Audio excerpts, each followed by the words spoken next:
శుక్లాంబరధరం విష్ణుం శశివర్ణం చతుర్భుజం ప్రసన్నవదనం ధ్యాయేత్ సర్వవిఘ్నోపశాంతయే.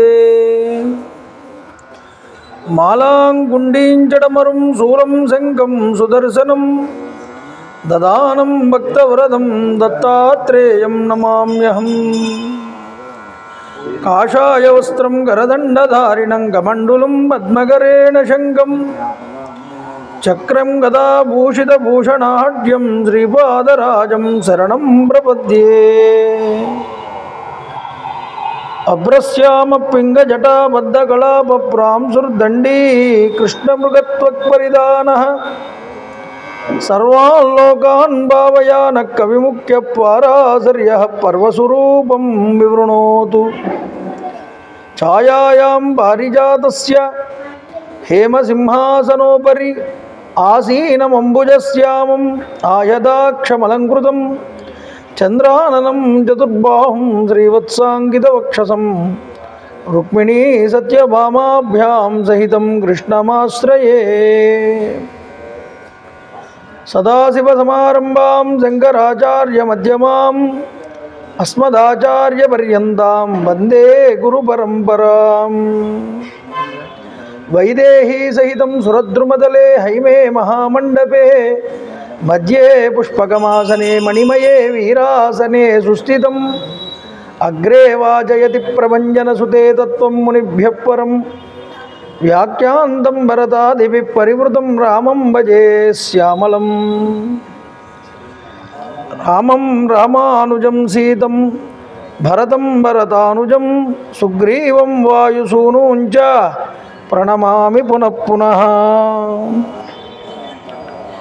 విమలపటి కమలకుటి పుస్తక రుద్రాక్షసస్తహస్తపుటి కామాక్షి పక్ష్మలాక్షి కలిత విపంచి విభాసి వైరించి మనోజవం మారుతతుల్యవేగం జితేంద్రియం బుద్ధిమతాం వరిష్టం వాతాత్మజం వానరయూధముఖ్యం శ్రీరామదూతం శిరసా నమామి.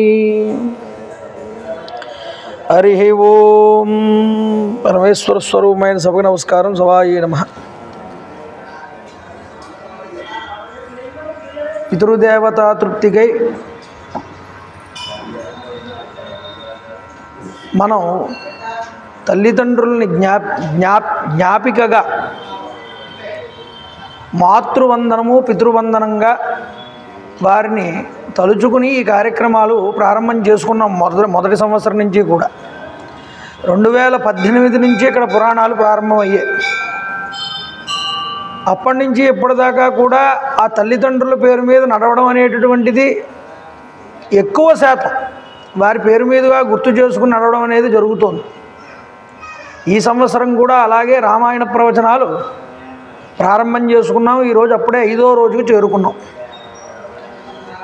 శ్రీనాథ రత్న శిల్పి వడయారు గారు వెంకటలక్ష్మి గారు దంపతుల్ని గుర్తు చేసుకుంటూ వడయారు గారు యొక్క మాతృపితృవందనాన్ని ఆవిష్కరింపజేసుకుంటూ 5వ రోజు వారి యొక్క పటానికి కమిటీ వారిని పుష్పమాలిక వేయవలసిందిగా కోరుతున్నాను.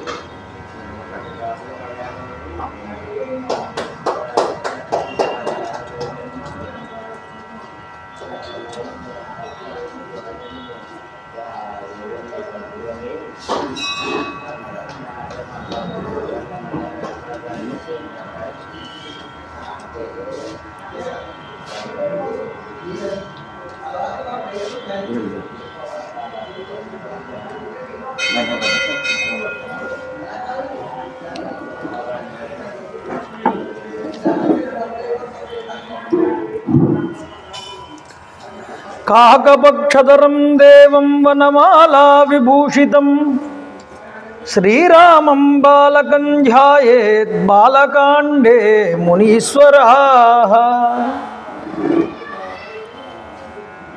నిన్నటి రోజు రామాయణాంతర్గతంగా రామచంద్ర ప్రభు అడిగినటువంటి ప్రశ్నకి విశ్వామిత్ర మహర్షి వారు గంగ యొక్క అవతరణం గురించి, గంగ యొక్క చరిత్ర గురించి చెప్పడం ప్రారంభం చేశారు. అయ్యా మహానుభావ, ఇదిగో స్లోగా మాట్లాడుకోమనండి, వాళ్ళని స్లోగా మాట్లాడమని. గంగ యొక్క విశేషాల గురించి చెప్తూ, గంగ ఊర్ధ్వలోకంలోనూ భూలోకంలోనూ పాతాళ లోకంలో కూడా ప్రవహించింది కదా స్వామి.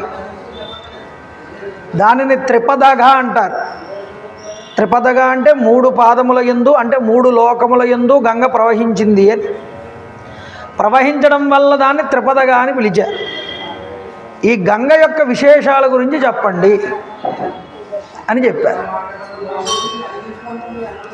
గంగ యొక్క 3 స్థానముల గురించి చెప్పి,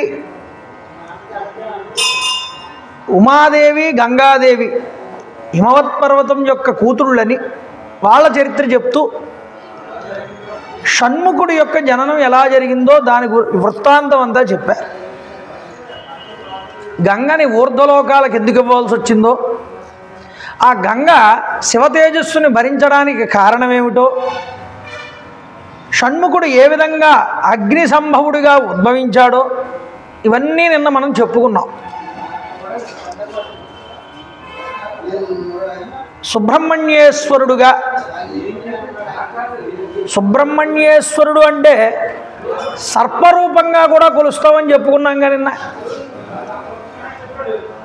నమో సర్పేభ్యో ఏకే చ పృథివీమను ఏ అంతరిక్షే ఏ దివితేభ్య సర్పేభ్యో నమః. వేదంలో చాలా ఖచ్చితంగా చెప్పారండి ఈ మాట.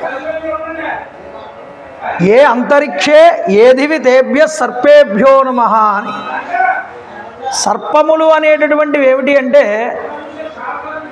ఓ అంతరిక్షంలో ఉంటాయిట, భూమి మీద ఉంటాయిట, వాటికంటూ ఒక ఉన్నత లోకాలు అనేటటువంటివి ఉన్నాయిట. సర్పములు అనేటటువంటివి అన్ని లోకాల్లో ఉంటూ కీర్తించబడుతూ పూజించబడుతూ ఉన్నాయ్యా. ఈ సర్పజాతి నాగులు అని పిలువబడుతున్నది. నాగజాతి అంతటినీ కూడా అనుగ్రహించారు సుబ్రహ్మణ్యేశ్వర స్వామి వారు.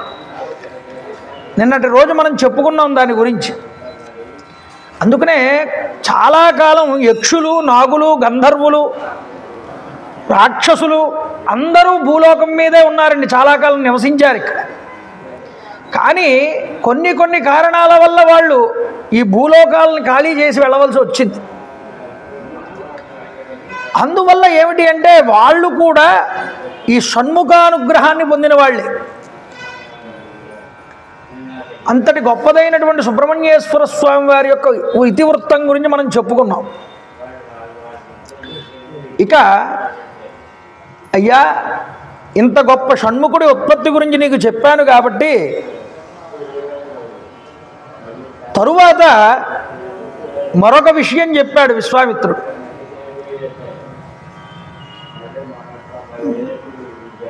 మీ వంశంలోనే సగర చక్రవర్తి అని ఒక ఆయన ఉన్నాడయ్యా.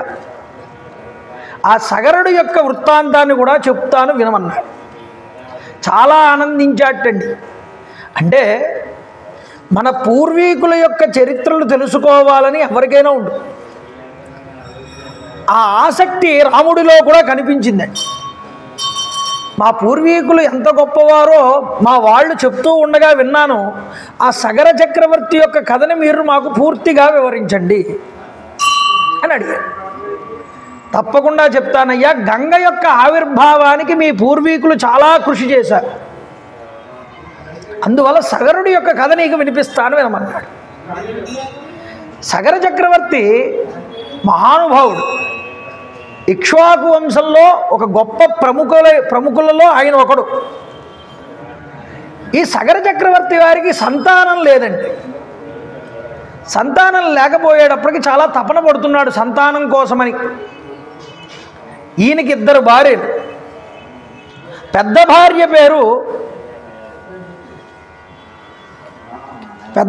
పేరు కేసిని అంట. రెండవ భార్య పేరు సుమతి. ఈ సుమతి గరుత్మంతుడి యొక్క సోదరి, అరిష్టనేమి అని. ఆ అరిష్టనేమి అనే పేరు కలిగినటువంటి కశ్యప ప్రజాపతి వారి యొక్క కూతురండి. ఈ సుమతిని వివాహం చేసుకున్నాడు రెండో భార్య కింద సగర చక్రవర్తి.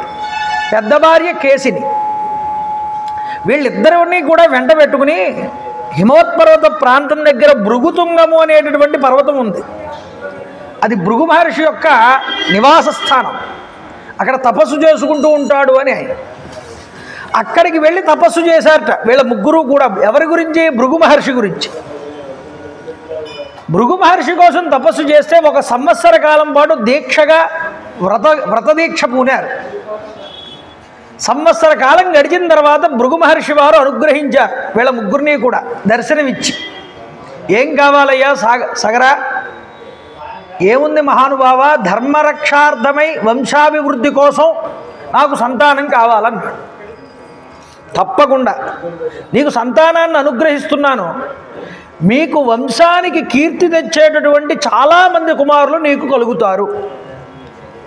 అక్కడితో సరిపోయిందా? కాదుట. నీకు 2 భార్యలు ఉన్నారుగా. ఒక భార్య యందు నీకు వంశానికి వృద్ధి చెందించేటటువంటి వాడు ఒక కుమారుడు పుడతాడు. ఒక భార్య యందు సకల తేజో సంపన్నులు పరాక్రమవంతులు అయినటువంటి 60,000 మంది కుమారులు పుడతారు అన్నాడు. వెంటనే కేసిని సుమతి అన్నారు, అయ్యా మహానుభావ, మీరు చాలా గొప్ప వరం ఇచ్చారు, మాకు సమ్మతమే. కానీ మాలో ఎవరికి 1 కుమారుడు పుడతాడు, ఎవరికి 60,000 మంది కుమారులు పుడతారు, దీని గురించి చెప్పండి అంటే ఆయన అన్నాడు, మీకే ఆ యొక్క అవకాశాన్ని విడిచిపెడుతున్నా. మీ ఇద్దరిలో ఎవరికి 1 కుమారుడు కావాలి వంశాన్ని వృద్ధి చేసేవాడు, లేదా పరాక్రమవంతులు తేజోవంతులైనటువంటి కుమారులు 60,000 మంది ఎవరికి కావాలి, మీరు నిర్ణయం చేసుకోండి అంటే వెంటనే పెద్ద భార్య కేసిని అన్నది, నేను ధర్మపత్నిని కదండి, నా ద్వారా వచ్చిన సంతానం తర్వాత మళ్ళీ వంశాన్ని వృద్ధి చెయ్యాలి, కాబట్టి నాకు 1 కుమారుడు సరిపోతాడంతే. సుమతి అన్నది, నాకు తేజోవంతులు పరాక్రమవంతులైనటువంటి కుమారులు 60,000 మందికి నాకు కావాలని అడిగి. సరే తదాస్తు అన్నాడు. సగర చక్రవర్తి, కేసిని, సుమతి ముగ్గురు కూడా ప్రదక్షిణ నమస్కారాలు చేస్తే ఆయన అదృశ్యమయ్యాడు భృగు మహర్షి. అయితే ఇక్కడ చూడండి, కొంతకాలం గడిచిన తర్వాత ఈయన రాజ్యానికి వచ్చేసాడు, రాజ్య పరిపాలన చేస్తున్నాడు. కేసిని ఒక పిల్లవాడిని కన్నది. ఆ పిల్లవాడికి అసమంజసుడు అని పేరు పెట్టారు. కొంతకాలం గడిచిన తర్వాత ఈ సుమతి గర్భాన్ని దాల్చి ఒక పెద్ద సొరకాయ వంటి పిండాన్ని ఒకదాన్ని కనింది. ఆ సొరకాయ వంటి పిండాన్ని 60,000 ముక్కలు చేశారు. చేసి దాదులు నెయ్యి కుండల్లో ఆ యొక్క ముక్కలు పెట్టి ఆ పిండాలని పోషింపజేయించారు. ఆ కుండల్లోనే పెరిగారండి. ఋషి యొక్క తపప్రభావం కదూ, ఎలాగైనా పుడతారు. ఆ మాంసపు ముద్దలో నుంచి పిండాలు 60,000 పిండాలు పడ్డాయి బయటికి. ఆ కుండలో అభివృద్ధి చెంది వాళ్ళు కూడా పిల్లలు పెద్దవాళ్ళు అయ్యారు. సగరుడికి పుట్టినటువంటి సంతానం కాబట్టి వీళ్ళని సాగరులు అని పిలిచారు. 60,000 మంది వీరు. అసమంజసుడు ఒకడు. ఈ అసమంజసుడు చిన్నతనం నుండి కూడా చిన్నపిల్లల్ని తోటివారిని తీసుకువచ్చి సరయు దగ్గర ఆటల నిమిత్తం ఆ పిల్లలతో ఆటలు ఆడుకుంటూ మధ్యలో ఆ సరయు నదిలో ముంచేస్తూ ఉండేవాడు, తోసేస్తూ ఉండేవాడు. అందరూ కూడా వచ్చి అతని మీద చాడీలు చెప్పడం కాదు, ఉన్న విషయమే అది. అయ్యా మీ పిల్లవాడు ఇలా చేస్తున్నాడు, మేము చాలా ఇబ్బంది పడుతున్నాం, మీ పిల్లవాడి వల్ల మా పిల్లలు చాలామంది చనిపోయారు అని రాజుగారికి ఫిర్యాదు చేస్తే రాజు ఎంత ధర్మాత్ముడో చూడండి. తన కొడుకు అని చూడకుండా రాజ్యం నుంచి బహిష్కరించాడు, రాజ్యం నుంచి వెళ్ళగొట్టాడు. ఈ అసమంజసుడు రాజ్యం నుంచి బయటపడ్డ తర్వాత ఆయనకి ఒక సంతానం కలిగింది. అతని పేరు అంశుమంతుడు. తండ్రిలా కాదండి, చాలా పరమధార్మికుడు, ప్రజల్ని చాలా చక్కగా చూసుకునేటటువంటి స్వభావం కలిగిన వాడు, అందరికీ కూడా ఆప్త బంధువు కింద ఉండేవాడు. ఇంత గొప్పగా ఉన్నాడు మనవుడని దగ్గరికి చేరదీసి ఈ అంశుమంతుడిని తన దగ్గరే పెట్టుకున్నాడండి సగర చక్రవర్తి. ఒకసారి ఈ సగర చక్రవర్తి గొప్పదైన యజ్ఞం చెయ్యాలని సంకల్పం చేశాడు. అశ్వమేధ యాగం. ఎక్కడ చెయ్యాలి యజ్ఞం అన్న చెప్తున్నాడు విశ్వామిత్ర మహర్షి. వింధ్య పర్వతము, హిమవత్ పర్వతము. హిమవత్ పర్వతం మహేశ్వరుడికి మామ. వింధ్య పర్వతం ఎక్కడ ఉందండి? మధ్యప్రదేశ్ మీదుగా అటు బెంగాల్ వరకు వ్యాప్తి చెంది ఉంది. ఇటు మహారాష్ట్ర వరకు ఉంది వ్యాపించి. అంటే భారతదేశానికి మధ్యలో ఉంది వింధ్య పర్వతం. హిమవత్ పర్వతం భారతదేశానికి ఉత్తరం వైపు ఉంది. ఈ భారతదేశానికి మధ్యలో ఉన్న వింధ్య పర్వతానికి హిమవత్ పర్వతానికి మధ్యలో ఉన్న భూభాగాన్ని ఆర్యావర్తము అని పిలుస్తారు. ఈ ఆర్యావర్తం అనేటటువంటి భూమి ఎటువంటి ఎత్తుపల్లాలు లేకుండా సమాంతరంగా ఉంటుందిట. కొండలు కోణలతో ఉండదు ఆ ప్రదేశం. ఆ ప్రదేశాన్ని ఎంచుకున్నాడు యజ్ఞం చేయడానికి సగర చక్రవర్తి వారు. అంటే ఉత్తర భారతదేశమే, మధ్యప్రదేశ్ దాటి అవతల వైపు హిమాలయానికి మధ్యలో అంటే ఉత్తర భారతదేశం వైపు చేస్తున్నాడు. చూడండి, ఈ యజ్ఞం జరుగుతూ ఉండగా యజ్ఞం ప్రారంభమయ్యేటప్పుడు ఏం చేస్తారండి? యజ్ఞ అశ్వాన్ని విడిచిపెట్టారు, గుర్రాన్ని. ఈ గుర్రాన్ని వెంబడిస్తున్నారట ఎవరు? 60,000 మంది సగర చక్రవర్తి యొక్క కుమారులు. వెళ్తూ ఉంటే గుర్రాన్ని విడిచిపెట్టిన తర్వాత శాంతపనము, అలాగే ఉక్ష్యము అనేటటువంటి కొన్ని క్రతువులు చేస్తారు. ఈ ఉక్ష్యము అనేటటువంటి రోజున, క్రతువు చేసేటటువంటి రోజున ఆ యొక్క విడిచిపెట్టబడినటువంటి యజ్ఞాశ్వాన్ని దేవేంద్రుడు ఎత్తుకెళ్ళాడు. చూడండి, సగర చక్రవర్తి కుమారులకి ఈ యజ్ఞ అశ్వం కనిపించలేదు. వెనక్కి తిరిగి వచ్చి తండ్రి గారితో చెప్పారు, నాన్నగారు మన యజ్ఞాశ్వాన్ని ఎవరో ఎత్తుకుని వెళ్ళారు, ఇప్పుడు మా కర్తవ్యం ఏమిటి? చాలా కోప్పడ్డాటండి సగరుడు. ఋత్విక్కులు వేసి చూశాడు, ఏం చేయమంటారు అని. ఋత్విక్కులు అన్నారు, అయ్యా మహానుభావ, ఇది చాలా అపశకునం. ఇలాగా యజ్ఞాశ్వం కనుక కనిపించకుండా పోతే, మనం దాన్ని వెతకలేకపోతే మనందరికీ అరిష్టం చుట్టుకుంటుంది. కాబట్టి యజ్ఞం నిర్విఘ్నంగా కొనసాగేలాగా నువ్వే చూడాలి, ప్రభువు కాబట్టి మీరే ఆజ్ఞ ఇవ్వండి అన్నాడు. ఆ ఋత్వికులందరూ కూడా చెప్పారు. ఆయన అన్నాడు, పుత్రుల వైపు తిరిగాడు, మీరు వెళ్ళి మొత్తం ఈ భూమండలాన్ని అంతటినీ కూడా, గుర్రాన్ని ఎత్తుకుపోయిన వాడిని ఇద్దరిని కూడా పట్టుకు రావాలి మీరు. అంతేకాదు సుమా, ఒకవేళ భూమి మీద ఎక్కడా గుర్రం కనుక కనిపించకపోతే ఈ భూమిని అంతటినీ బద్దల కొట్టండి అన్నాడు. బద్దల కొట్టి ఏం చేయాలి? భూమి తవ్వేయండి. తవ్వేసి పాతాళంలో కూడా చూడండి ఈ యొక్క గుర్రం ఎక్కడైనా ఉందా లేదా అని చెప్పాడు. చెప్పి తద్గశ్చ వితిన్వద్భం పుత్రకా భద్రమస్తువ సముద్ర మాలినీం సర్వాం పృథివీం అనుగచ్చత. సముద్ర పర్యంతము వ్యాప్తి చెంది ఉన్నటువంటి భూభాగాన్నంతటినీ కూడా అంగుళం కూడా విడిచిపెట్టద్దు అని చెప్పాడు. అప్పట్లో భూభాగం ఎక్కువ, సముద్రాలు తక్కువ అండి. వీళ్ళు ఏం చేశారు? తండ్రి గారి ఆజ్ఞ తీసుకుని బయలుదేరారు. భూమిని అంతటినీ కూడా జల్లెడ పట్టారు, వెతికారు. ఎక్కడా కూడా గుర్రం కనిపించలేదు. గుర్రం కనిపించకపోతే ఏం చేయాలి?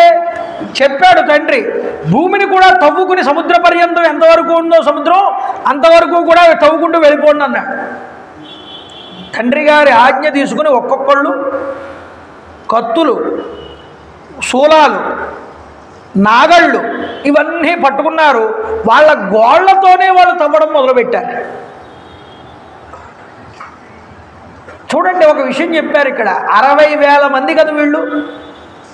60,000 మంది కూడా ఒక్కొక్కళ్ళు ఒక్కొక్క యోజన దూరాన్ని పంచుకుని 60,000 యోజనాలతో ఉన్న భూమిని అంతటినీ కూడా ఒక్కొక్కడు మొత్తం వెతికినా కనిపించకపోతే గుర్రం ఒక్కొక్క యోజనాన్ని ఒక్కొక్కడు తవ్వడం మొదలుపెట్టారు. జంబూద్వీపంలో తవ్వడం మొదలు పెడితే పాతాళం దాకా తవ్వారు. అంటే పాతాళం అంటే ఏమిటండి? ఇప్పుడున్నటువంటి నార్త్ అమెరికా అంటున్నామే, అంతవరకు తవ్వారు. ఇలా తవ్వడం వల్ల పసిఫిక్ మహాసముద్రం విస్తరించింది, సముద్రాలు విస్తరించాయి. అందుకనే సుందరకాండలో స్వామి హనుమ వెళ్తూ ఉంటే ఇక్ష్వాకు వంశానికి చెందిన రామచంద్ర ప్రభు యొక్క కార్యం మీద వెళ్తున్నాడు రా ఆ వానరుడు. ఆ వంశం వాళ్ళల్లో సగరుడు అనేటటువంటి చక్రవర్తి కుమారులు నా యొక్క స్వరూపాన్ని విస్తరింపజేశారు భూమి మీద. వాళ్ళకి నేను రుణపడి ఉంటాను. మన అతిథి వాడు, వాడికి సహాయం చెయ్యని మైనాకుడిని సముద్రంలో నుంచి పైకి లెమ్మన్నాడు. కాబట్టి ఇక్ష్వాకు వంశ ప్రభువులైనటువంటి వీళ్ళు భూమిని తవ్వుకుంటూ ఈ జంబూద్వీపాన్ని పాతాళం వరకు తవ్వేశారటండి. తవ్వుకుంటూ వెళ్ళిపోయారు. వెళ్తే చూడండి, భూమిని తవ్వుతూ ఉండగా భూమిలో ఉన్నటువంటి నాగులు, రాక్షసులు, యక్షులు మొదలైనటువంటి వాళ్ళందరూ కూడా భయచికితులయ్యారట. వీళ్ళ యొక్క స్వరూపాన్ని చూసి, వీళ్ళు చేస్తున్న పనిని చూసి భూమి నుంచి ఒక పెద్ద శబ్దం వచ్చింది. వీళ్ళు ఏదో తవ్వుతూ వెళ్ళిపోతూ ఉంటే ఈ శబ్దం దేనికి సూచకం అంటే వీళ్ళకి అపశకునానికి సూచకం. అంటే వీళ్ళకి ఇది మృత్యుహేతువు. వెళ్ళిపోతున్నారు, తవ్వేస్తున్నారు, బద్దలు కొట్టేస్తున్నారు, గదలతో నాగళ్లతో అన్నీ బద్దలు కొట్టుకుంటూ భూమిని తవ్వుకుంటూ పోతున్నారు. వీళ్ళ హడావిడి చూసి దేవతలు, గంధర్వులు, నాగులు, అసురులు అందరూ కూడా భయపడి బ్రహ్మదేవుడి దగ్గరికి వెళ్ళారు. బ్రహ్మగారి దగ్గరికి వెళ్ళి నమస్కారం చేసి, అయ్యా మహానుభావ, భూమి అంతా కూడా ఈ యొక్క సగరుడి యొక్క కుమారులైనటువంటి వీళ్ళు మొత్తం కూడా ధ్వంసం చేస్తున్నారు, పాడు చేస్తున్నారు, తవ్వేస్తున్నారు. ఎలా చేస్తున్నారు? పోనీ తవ్వేస్తూ ఉంటే తవ్వుతున్నప్పుడు పైనుంచి ఆ యొక్క పాతాళంలో నుంచి బయటకు వస్తున్నటువంటి నాగుల్ని, అసురుల్ని, యక్షుల్ని, గంధర్వుల్ని అందరినీ కూడా ఒరే వీడారా మన అశ్వాన్ని ఎత్తుకెళ్ళిన వాడు అని పట్టుకుని వాడిని వధించేస్తున్నారు, చంపేస్తున్నారు కదా. విచారణ లేదు, ఏమీ లేదు. కనిపించిన వాడిని కనిపించినట్టు వీడే మన అశ్వాన్ని ఎత్తుకెళ్ళాడని చంపేస్తున్నారయ్యా. ఇది జీవహంస. పృథివిని కూడా హింసిస్తున్నారు ఇలా చేస్తూ. వీళ్ళ ఆగడాల్ని ఎవరు అరికడతారని అడిగారండి. అప్పుడు బ్రహ్మగారు మాట్లాడారు. ఏమని? దేవతానాం వచం శ్రుత్వా భగవాన్ వై పితామహ ప్రత్యువాచ సుసంతృష్టాన్ కృతాంత బలమోహితాన్. ఏమయ్యా, కంగారు పడకండి, భయభ్రాంతులు అవ్వకండి. ఈ భూమి అంతా ఉన్నదే యస్యేయం వసుధా కృష్ణ వాసుదేవస్య ధీమతః. ఈ భూమి అంతా కూడా ఎవరి ఆధీనమునందు ఉన్నది అంటే శ్రీ మహావిష్ణువు యొక్క ఆధీనంలో ఉన్నది. ఏదో భూమిని కాస్త పరిపాలించినటువంటి రాజు ఈ భూమి అంతా నాదనుకుంటాడు. నిజానికి వాడిది కాదయ్యా భూమి. ఈ భూమి శ్రీ మహావిష్ణువు పాలనా పోషణ అంతా అయింది. అందుకనే రాజు పరిపాలన చేస్తూ ఉంటే వాడికి కాస్త విష్ణువాంశ కలుగుతుంది. నా విష్ణు పృథివీపతి, విష్ణువాంశ లేనివాడు రాజు కాలేడు. విష్ణువాంశ ఉంటేనే వాడు పరిపాలనా దక్షతని పొందగలడు. కాబట్టి ఈ విష్ణువు యొక్క ఆధీనమునందున్నటువంటి భూమి అంతా ఇది. మన చేతుల్లో ఏం లేదురా నాయన. కాపాడాల్సిన వాడు శ్రీ మహావిష్ణువే. నేనైతే సృష్టించి విడిచిపెడతాను, కానీ దీన్ని కాపాడాల్సిందంతా శ్రీ మహావిష్ణువు. దీన్ని లయం చేయాల్సి వస్తే అది రుద్రుడు. ఏకో దేవ కేశవోవా శివోవా. ఒకడే పరమాత్మ. ఆయన సృష్టి చేసినప్పుడు బ్రహ్మగా, స్థితి చేసినప్పుడు విష్ణువుగా, లయం చేసినప్పుడు రుద్రుడుగా ఉంటాడయ్యా. అందువల్ల శ్రీ మహావిష్ణువు భూమి మీద ఇప్పుడు కపిల మహర్షి రూపంలో ఉన్నారు. ఈ భూమిని అంతటినీ ఆయన భరిస్తున్నాడు. ప్రస్తుతం ఆయన తపస్సు చేస్తున్నాడు. ఇలా తపస్సు చేస్తూ ఉండగా ఆయన రక్షించుకుంటాడు ఈ భూమిని. మనకు అనవసరం, మన సబ్జెక్ట్ కాదు ఇదంతా కూడా. ఆ సగర కుమారులు 60,000 మంది కూడా ఈ కపిల మహర్షి చేతిలో సంహరించబడతారు అని విధి లిఖితం ఎప్పుడో రాయబడి ఉన్నది. ఇప్పుడు అనుకున్న మాట కాదు అది. కాబట్టి మీకేమి ఇబ్బంది ఏమి ఉండదు, మీరు హాయిగా వెళ్ళండి అన్నట్టు బ్రహ్మగారు. బ్రహ్మగారు ఈ మాట అంటే ఇక్కడ అంటున్నారు చూడండి, పితామహవచశ్రుత్వ త్రయత్రింశత్ దరిందమ. త్రయత్రింశత్ అంటే 33 మందిటండి. 33 మంది దేవతలు ఆనందించారు అన్నాడు ఋషి.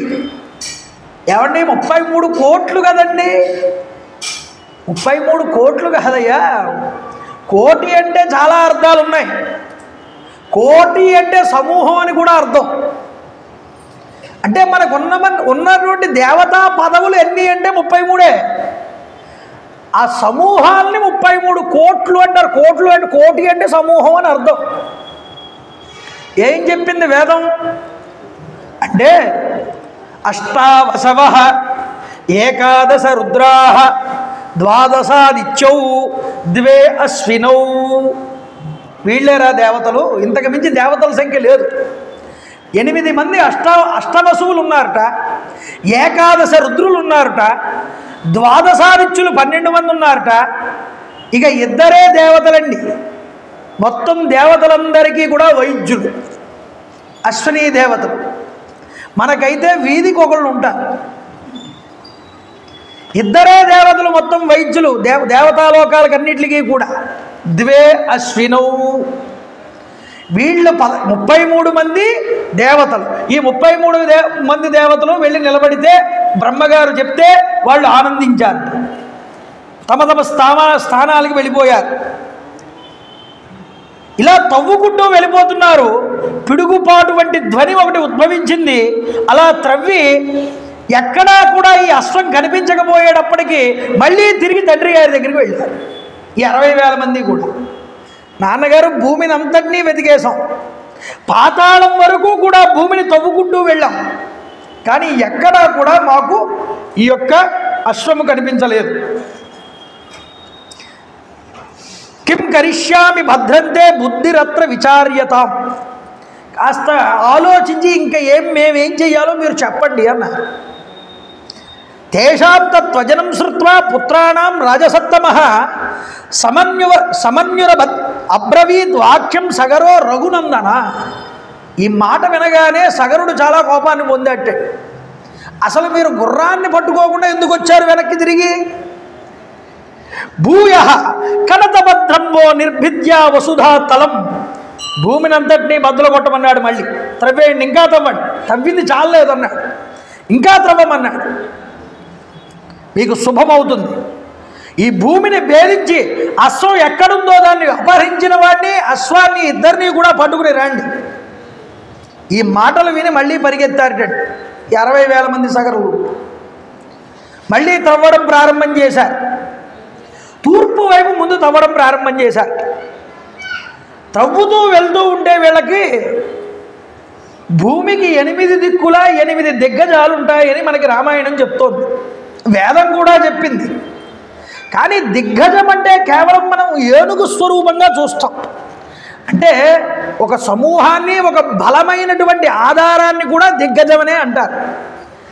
ఈ భవనానికి ఈ 4 స్తంభాలు దిగ్గజాలండి అంటే అర్థం ఏమిటి? ఆ భవనాన్ని అంతటినీ అవి భరిస్తున్నాయి కాబట్టి. ఆ ఇంటికి ఆయనే దిగ్గజం అండి అంటారు. అంటే ఏమిటి అర్థం? ఆ ఇంటికి అంతటికీ కూడా ఆధారభూతుడు ఆయనేనని.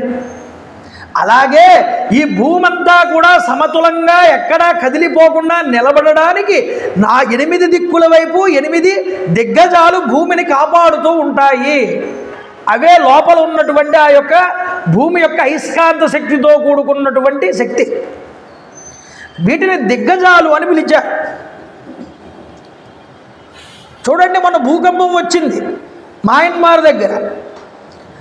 భూమి కదిలింది కాస్త. ఎందుకు కదలడం? ఆ కింద ఉన్నటువంటి టెక్టానిక్ ప్లేట్స్ అంటారే, అవి కాస్త సర్దుకుంటాయి అటు ఇటును. అవి ఏం చేస్తాయి? భూమిని అంతటినీ కింద అవి పొరలు పొరలుగా ఉండి భూమిని అంతటినీ కూడా ఎక్కడైనా సందులు అంటే ఉంటే వాటిని సర్దుకుంటూ ఉంటాయి అలాగా కాస్త. ఇవి భూమి యొక్క ఉపరితలాన్ని పక్కకి కదపకుండా నిలబెడుతూ ఉండేటటువంటివి. ఇవి దిగ్గజాలంట.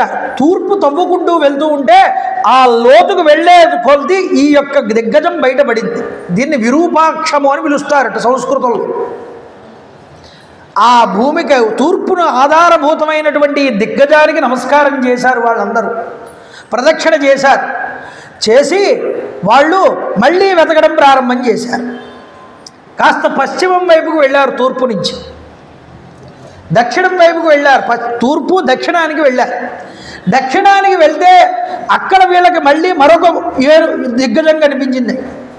దాన్ని మహాపద్మము అంటారు.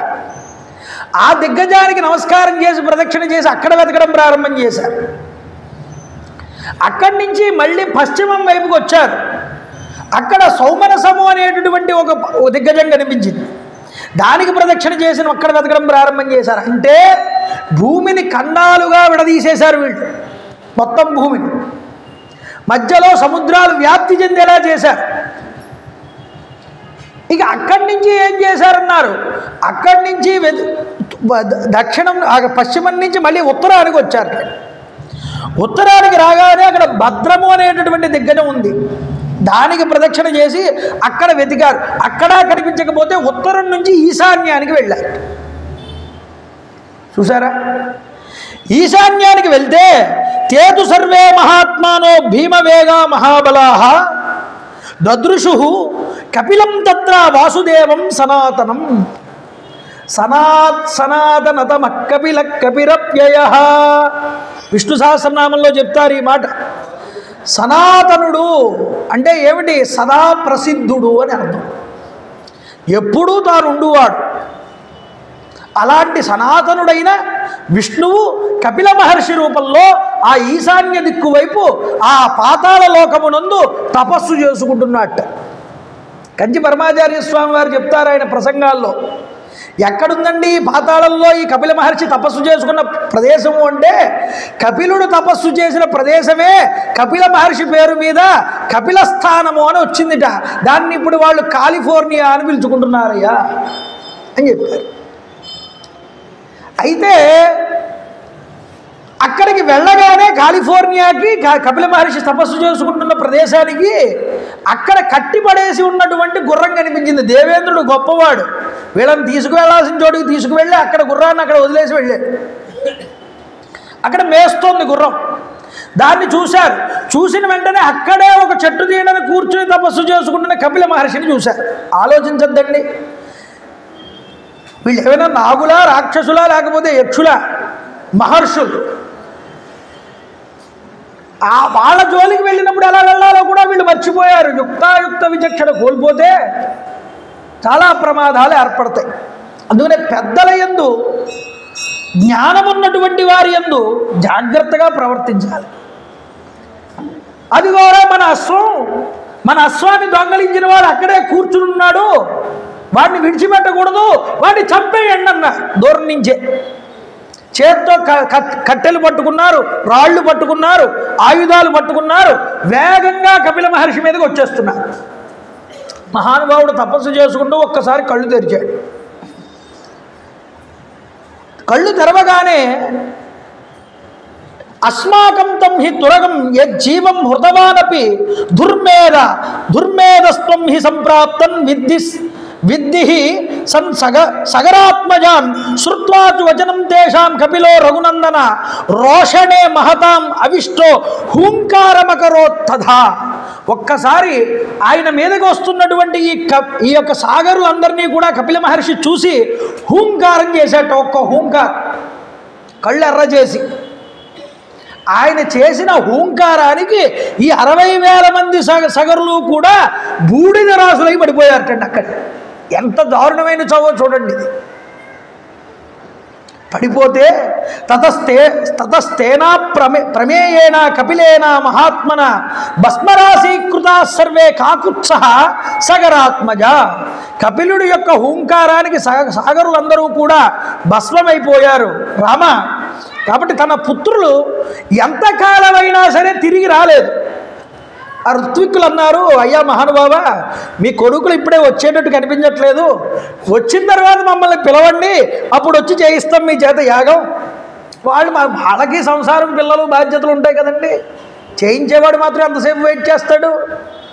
కాబట్టి ఆ వాళ్ళు నమస్కారం పెట్టి వెళ్ళిపోయారు. వీళ్ళు ఎంతసేపటికి రాలేదు, ఎన్ని సంవత్సరాలైనా రాలేదు.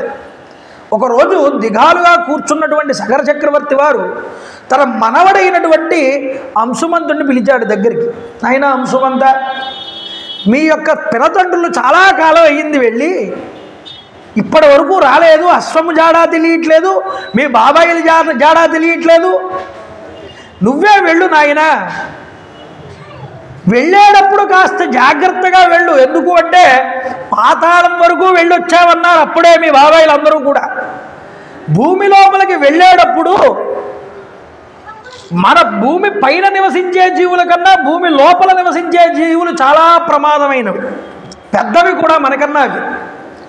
కాబట్టి నువ్వు వెళ్ళేటప్పుడు కాస్త బాణాలు ధనస్సు అన్నీ పట్టుకుని వెళ్ళమన్నాడు. బయలుదేరాడు. మీ యొక్క పినతండ్రుల జాడ, గుర్రం జాడ, ఆ గుర్రాన్ని ఎత్తుకుపోయిన వాడిని కూడా తెలుసుకుని రారా ఆయన. బయలుదేరాడు. భూగర్భ మార్గాన్ని అంతటినీ కూడా అనుసరిస్తూ వెళ్తే అన్ని చోట్ల చూస్తే మొట్టమొదటి ఈ దిగ్గజాలన్నీ కనిపించాయి. తూర్పు వైపు వెళ్తే విరూపాక్షము, దక్షిణం వైపుకు వెళ్తే మహాపద్మము, ఆ పశ్చిమం వైపుకు వెళ్తే సౌమరసము, ఉత్తరం వైపుకు వెళ్తే భద్రము.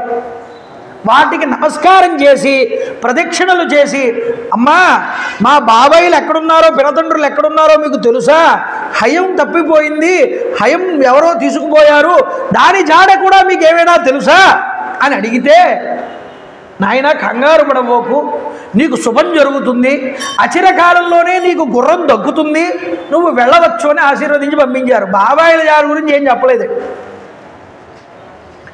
అలా వెతుకుతూ వెలుగుతూ ఈశాన్య భాగం వైపుకు వెళ్ళాడు. ఈశాన్య భాగం వైపుకు వెళ్ళగానే అక్కడ పెద్ద బూడిద కుప్పలు కనిపించాయి. 60,000 ఉన్నాయి లెక్కెడితే.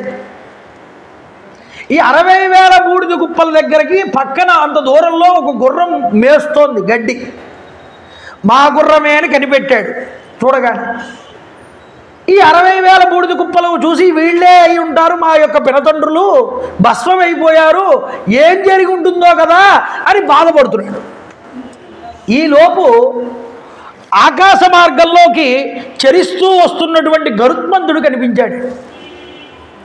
గరుత్మంతుడు కనిపించి ఈ అంశుమంతుడి దగ్గరికి వచ్చి, నాయన అంశుమంత, నీ బాబాయిలందరికీ కూడా, నీ పినతండ్రులకు అందరికీ కూడా నేను మావయ్యను అవుతాను. ఎందుకు అంటే వాళ్ళ యొక్క తల్లిగారు సుమతి నాకు చెల్లెలు అవుతుంది అని చెప్పాడు. ఈ యొక్క బూడిద రాసుల కింద పడిపోయి ఉన్నారే వీళ్ళందరూ కూడా మీ యొక్క పినతండ్రులే. కపిల మహర్షి యొక్క కోపానికి గురయ్యి ఈరోజు వీళ్ళకి ఈ పరిస్థితి ఏర్పడిందన్నాడు. వెంటనే అంశుమంతుడు ఏం చేశాడో తెలుసా అండి, అక్కడ నీరు దొరుకుతుందేమోనని వెతికట్టాడు. ఎందుకు నీరు దొరుకుతుందని వెతకడం అంటే, వాళ్ళ పితృదేవతలకి, వాళ్ళు చనిపోయినటువంటి వాళ్ళ పినతండ్రులకి తర్పణాలు విడిచిపెట్టాలి. గుర్తుపెట్టుకోండి, శరీరాన్ని విడిచిపెడితే వాళ్ళకి ఖచ్చితంగా తర్పణం అనేటటువంటిది ఇవ్వాలి, అంత్యేష్టి సంస్కారం చెయ్యాలి. అది కూడా ఒక సంస్కారమే. పుట్టడం ఎలాంటి సంస్కారమో, పుట్టిన తర్వాత నామకరణము, అలాగే అక్షరాభ్యాసము, అన్నప్రాసనము, ఉపనయనము ఇవన్నీ చేస్తాంగా. మనం కూడా ఈ వివాహం అనేటటువంటి ఇవన్నీ చేసుకుంటాంగా. ఇలాంటి సంస్కారమే చావు కూడా, దాన్ని కూడా సంస్కరించాలి. అందువల్ల వెంటనే తన పినతండ్రులకి తర్పణాన్ని విడిచిపెడదాం అనుకుంటాడు. ఇస్తే ఏమిటి, ఆ తర్పణ జలాలు కనుక అవి వదిలిపెట్టబడితే వాళ్ళు ఊర్ధ్వలోకాలకి వెళ్ళే హక్కు లభిస్తుంది. వాళ్ళకి దాహం తీరుతుంది. చాలా ఉన్నాయండి దీంట్లో అంశాలు మళ్ళీ వెతికితే. ఇలా వెతుకుతున్నటువంటి అంశుమంతుడి కేసి చూసి గరుత్మంతుడు అన్నాడు, ఆయన వెతకబోకు, నీకు ఇక్కడ నీరు లభించదు. ఒకవేళ నీరు లభించినా నువ్వు విడిచిపెట్టే తర్పణం వారి దాకా చేరదన్నాడు. ఎందుకు చేరదు? ఏదైనా దోషమా అంటే శాస్త్రం చెప్పాడు. గరుత్మంతుడు చెప్పిన మాటకి అర్థాన్ని వ్యాఖ్యానకారులు చాలా విషయాల్లో ఉటంకించి చూపించారు. బృహదారణ్యకోపనిషత్తులో యజ్ఞవాల్క్య మహర్షి యొక్క వృత్తాంతం ఒకటి ఉన్నది. ఆ ఉపనిషత్తులో ఒక మాట అంటారు, తం త్వా ఉపనిషదౌ పురుషం పృచ్ఛామి. పెద్దల యందు చేసినటువంటి అపరాధం ఉన్నదే, అది ఈ అపరాధం వల్ల శరీరం పతనం అయిపోయిన తర్వాత వాడికి ఉన్నతమైనటువంటి సంస్కారాలు ఏమీ కూడా అందవు అన్నారు. యజ్ఞవాల్క్య మహర్షి యందు ఒక రాజు ఇలాగే అపరాధం చేశాడు. ఆ బృహదారణ్య ఉపనిషత్తులో చెప్పినటువంటి కథ ఇది. ఆ రాజు చేసిన అపరాధం వల్ల ఆ రాజు శరీరం విడిచిపెట్టిన తర్వాత అతనికి చేసిన సంస్కారములు ఏమీ కూడా అతనికి చెందలేదు అని చెప్పారు. అంతేకాదు మితాక్షరి అనేటటువంటి గ్రంథంలో ఒక మాట చెప్పారు, బ్రహ్మదండ హతాయేచ ఏచాపి బ్రాహ్మణైర్హతాః మహాపాతకి నోయేచ పతితాస్తే ప్రకీర్తితాః. బ్రాహ్మణుడి శాపం వల్ల, బ్రాహ్మణుడి యొక్క కోపం వల్ల చనిపోయినవాడు, బ్రాహ్మణుణ్ణి హత్య చేసినవాడు, వీళ్ళ ఇద్దరూ కూడా మహాపాతకం చేసిన వాళ్ళ కింద లెక్క. ఇలా మహాపాతకం చేసిన వాడు పతితానాం నదాహ, ఇలాంటి వాడిని పతితుడు అంటారు. ఇలాంటి వాడి శవాన్ని నదాహ అంటే వాడిని దహనం చేయకూడదన్నారు. నదాహ స్వాత్ నా అంత్యేష్టి, వాడికి అంత్యేష్టి సంస్కారం ఉండదు. నా అస్థి సంచయ, వాడి యొక్క ఎముకల్ని తీసుకువెళ్ళి గంగలో కూడా కలపకూడదన్నారు. కలిపినా దానివల్ల ప్రయోజనం లేదని అర్థం. అంతేకాదండి, ధర్మశాస్త్రంలో ఇంకో మాట కూడా చెప్పారు, చండాలాద్ ఉదకాత్ సర్పాత్ వైద్యుతాత్ బ్రాహ్మణాదపి దంష్ట్రీభ్యశ్చ పశుభ్యశ్చ మరణం పాపకర్మణాం ఉదకం పిండదానాంచ ఏతేభ్యో యద్విధీయతే నోపతిష్టతి తత్సర్వం అంతరిక్షే వినశ్యతి. కొన్ని జంతువులు చెప్పారు. శ్మశానంలో శవాల్ని తగలబెట్టేవాడు ఉంటాడే, వాడి చేతిలో సంహారం చెందబడిన, చనిపోయిన, నీటిలో మునిగి చనిపోయిన, అంటే చాలామంది నీళ్ళల్లో దూకి ఆత్మహత్య చేసుకుంటూ ఉంటారు, అలా చనిపోయిన, సర్పము చేత కాటు వేయబడి చనిపోయిన, పిడుగుపాటు పడి చనిపోయిన, బ్రాహ్మణుడి వల్ల చనిపోయిన, కోరలు కలిగినటువంటి జంతువులు తినేసిన అలా చనిపోయిన, పశువుల వల్ల చనిపోయిన, ఇలాంటి వారు మరణించిన తర్వాత వాళ్ళకి ఒసిగేటటువంటి తర్పణాలు వారి దాకా చేరవు అని చెప్పారు. కాబట్టి ఎక్కడి దాకా వెళ్తాయిట? ఆకాశం వరకు వెళ్ళి నశిస్తాయిట, వాళ్ళ దాకా చేరుకోవు. శాస్త్రంలో చెప్పిన మాట. ఎందుకంటే నీ పినతండ్రులు కపిల మహర్షి యొక్క కోపానికి గురై చనిపోయారు. దానివల్ల దీనికి మామూలు నీళ్లు తర్పణం కింద విడిచిపెడితే అవదనైనా వీళ్ళ యొక్క ప్రేతత్వం పోయి ఊర్ధ్వలోకాల్లో శాశ్వత స్వర్గలోకం వీళ్ళు పొందాలి అంటే వీళ్ళకి గంగాజలంతో ఆకాశంలో ప్రవహించేటటువంటి ఆకాశ గంగాజలాలతో నీళ్లు తర్పణం విడిచిపెట్టాలి. అంతేకాదు, తర్పణం వరకే కాదు, మరొక మాట ఏమిటంటే ఈ బూడిద కుప్పలై పడిపోయినటువంటి ఈ కుప్పల మీద నుండి ఆ నీళ్లు ప్రవహించాలన్నది. ఎన్ని బకెట్లు సరిపోతాయండి వీటిలన్నింటినీ తడపాలంటే? ఈ ఆకాశగంగా భూమి మీద ఉందంటే వెతికి తెద్దామంటే లేదు. ఎప్పుడో హిమవంతుడు తన పెద్ద కూతురిని దేవతలు అడిగారని ఆకాశంలో ఉన్నటువంటి ఊర్ధ్వలోకాలకు ఇచ్చేశాడు. ఇప్పుడు చాలా చిక్కొచ్చి పడింది. గరుత్మంతుడు అన్నాడు, ఇప్పుడు నీ వల్ల అయ్యే పని కాదు ఇది, నీకు యజ్ఞాస్త్రం దొరికింది కదా, అది పట్టుకుని వెళ్ళి మీ తాతగారికి చెప్పు జరిగిన విషయం అంతా, మిగతాది ఆయన ఆలోచించుకోమని, ఇలా జరిగిందని చెప్పు అంతేను అంటే అంశుమంతుడు బాధపడుతూ కళ్ళం పట్ల నీళ్లు పెట్టుకుని ఆ హస్వాన్ని పట్టుకుని ఇంటికి వెళ్ళాడు. తాతగారికి చెప్పాడు జరిగిందంతా కూడా. ఆయన ముందు యజ్ఞాన్ని పూర్తి చేశాడండి. గుర్రం వచ్చిందిగా, యజ్ఞాన్ని పూర్తి చేసినా మనసు ప్రశాంతత లేదు. ఈ యొక్క ఆకాశగంగని భూమి మీదకి ఎలా తీసుకురావాలరా, చాలా ఆలోచనలో పడ్డాడు. ఆలోచన పడినా ఆయనకి ఏమీ కూడా అంతు చిక్కలేదు. ఎక్కడా కూడా ఏ నిర్ణయం తీసుకోలేకపోయాడు. చాలా కాలం గడిచిపోయింది అప్పటికే ఆలోచనలోనే. ఈ ఆలోచనతోనే కాలం ఎంతసేపు అండి, రాజ్యం పరిపాలన చేస్తున్నాడు, అయిపోయింది.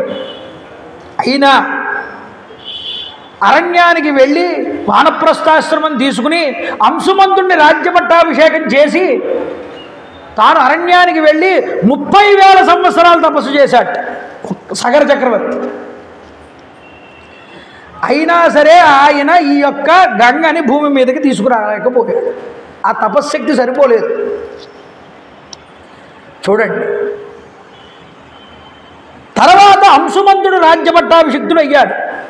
వాళ్ళ పినతండ్రుల్ని ఎలా ఉద్ధరించాలా అని ఆలోచన చేస్తూ ఉండగా ఆయనకి దిలీపుడు అనేటటువంటి ఒక కుమారుడు పుట్టాడు.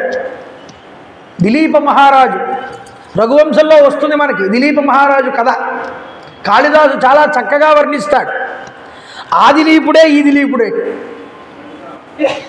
ఈ దిలీపుడు పుట్టిన తర్వాత కొంతకాలానికి పిల్లవాడిగా ఉన్నప్పుడే రాజ్యానికి పట్టాభిషేకం చేసేసి అంశుమంతుడు అరణ్యానికి తాను తపస్సు చేయడానికి వెళ్ళాడు. ఆకాశగంగని భూమి మీదకి దింపాలని తపస్సు చేశాడు. ఎన్ని సంవత్సరాలు? 32,000 సంవత్సరాలు చేశాడు. అయినా సరే శరీరాన్ని విడిచిపెట్టాల్సి వచ్చింది, కానీ ఆకాశగంగా ఆ తపస్సు ఫలించలేదు. దిలీపుడు కూడా చాలా చింతాక్రాంతుడు అయ్యాడు. ఎలా తీసుకురావాలి, తన పితామహుల్ని ఏ విధంగా ఉద్ధరించాలి ఆలోచించాడు. కొంతకాలానికి ఈయనకి భగీరథుడు అనేటటువంటి కుమారుడు పుట్టాడండి దిలీపుడు. ఈ భగీరథుడు పుట్టగానే ఈయన మహానుభావుడు, పరమ ధార్మికుడు భగీరథుడు. దిలీప మహారాజు గారు చాలా యజ్ఞాలు చేశారు. తర్వాత చేసి 30,000 సంవత్సరాల పాటు రాజ్య పరిపాలన చేశాటండి దిలీపుడు.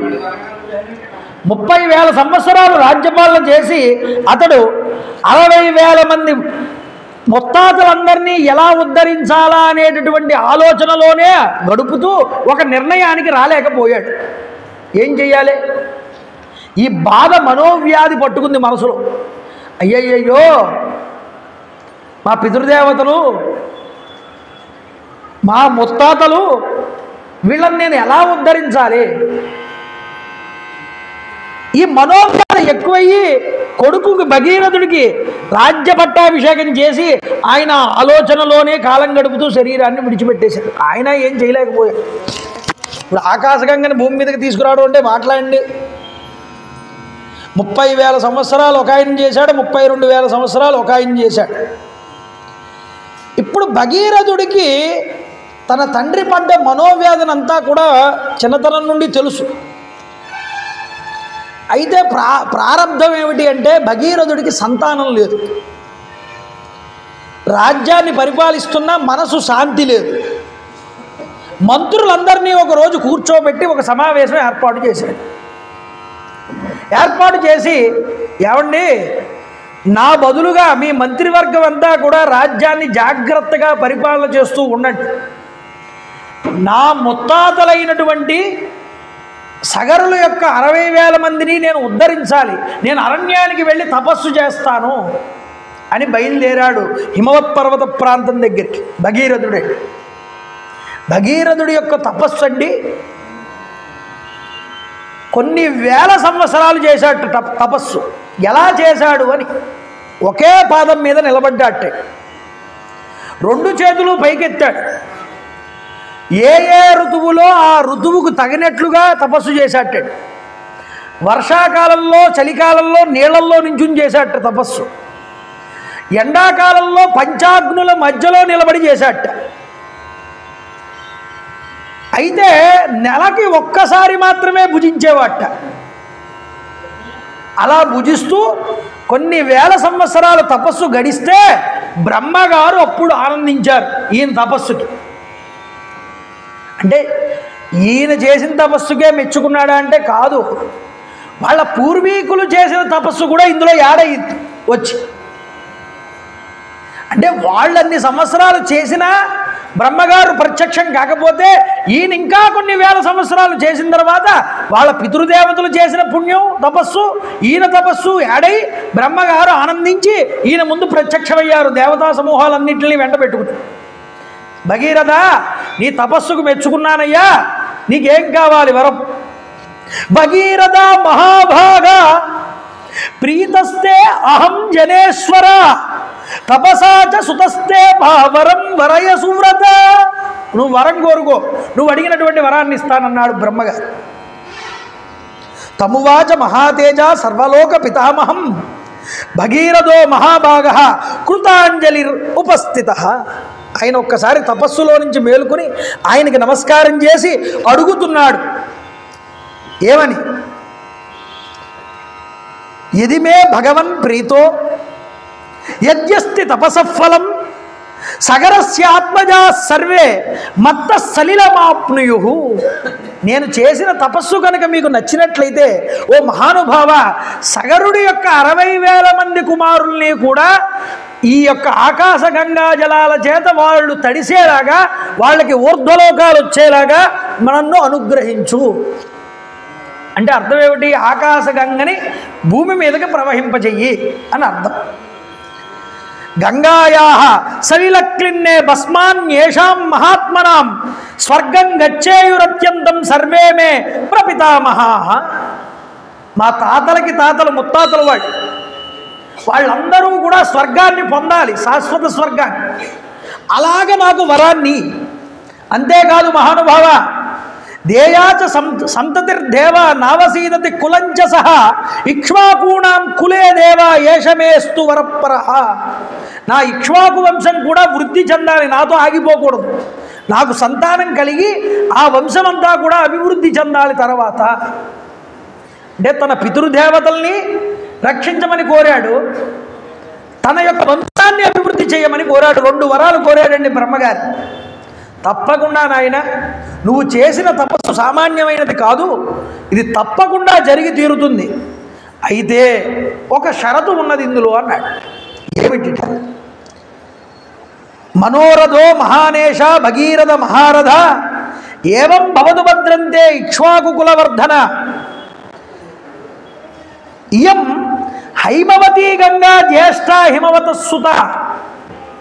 నువ్వు అనుకున్నదంతా నీకు జరిగి తీరుతుంది, నీకు శుభం జరుగుతుంది. కానీ హైమవతి సుత, హిమవంతుడి యొక్క కూతురు, పెద్ద కూతురు ఈ గంగ, నువ్వు కోరుకున్న గంగ ఆకాశంలో ఉంది.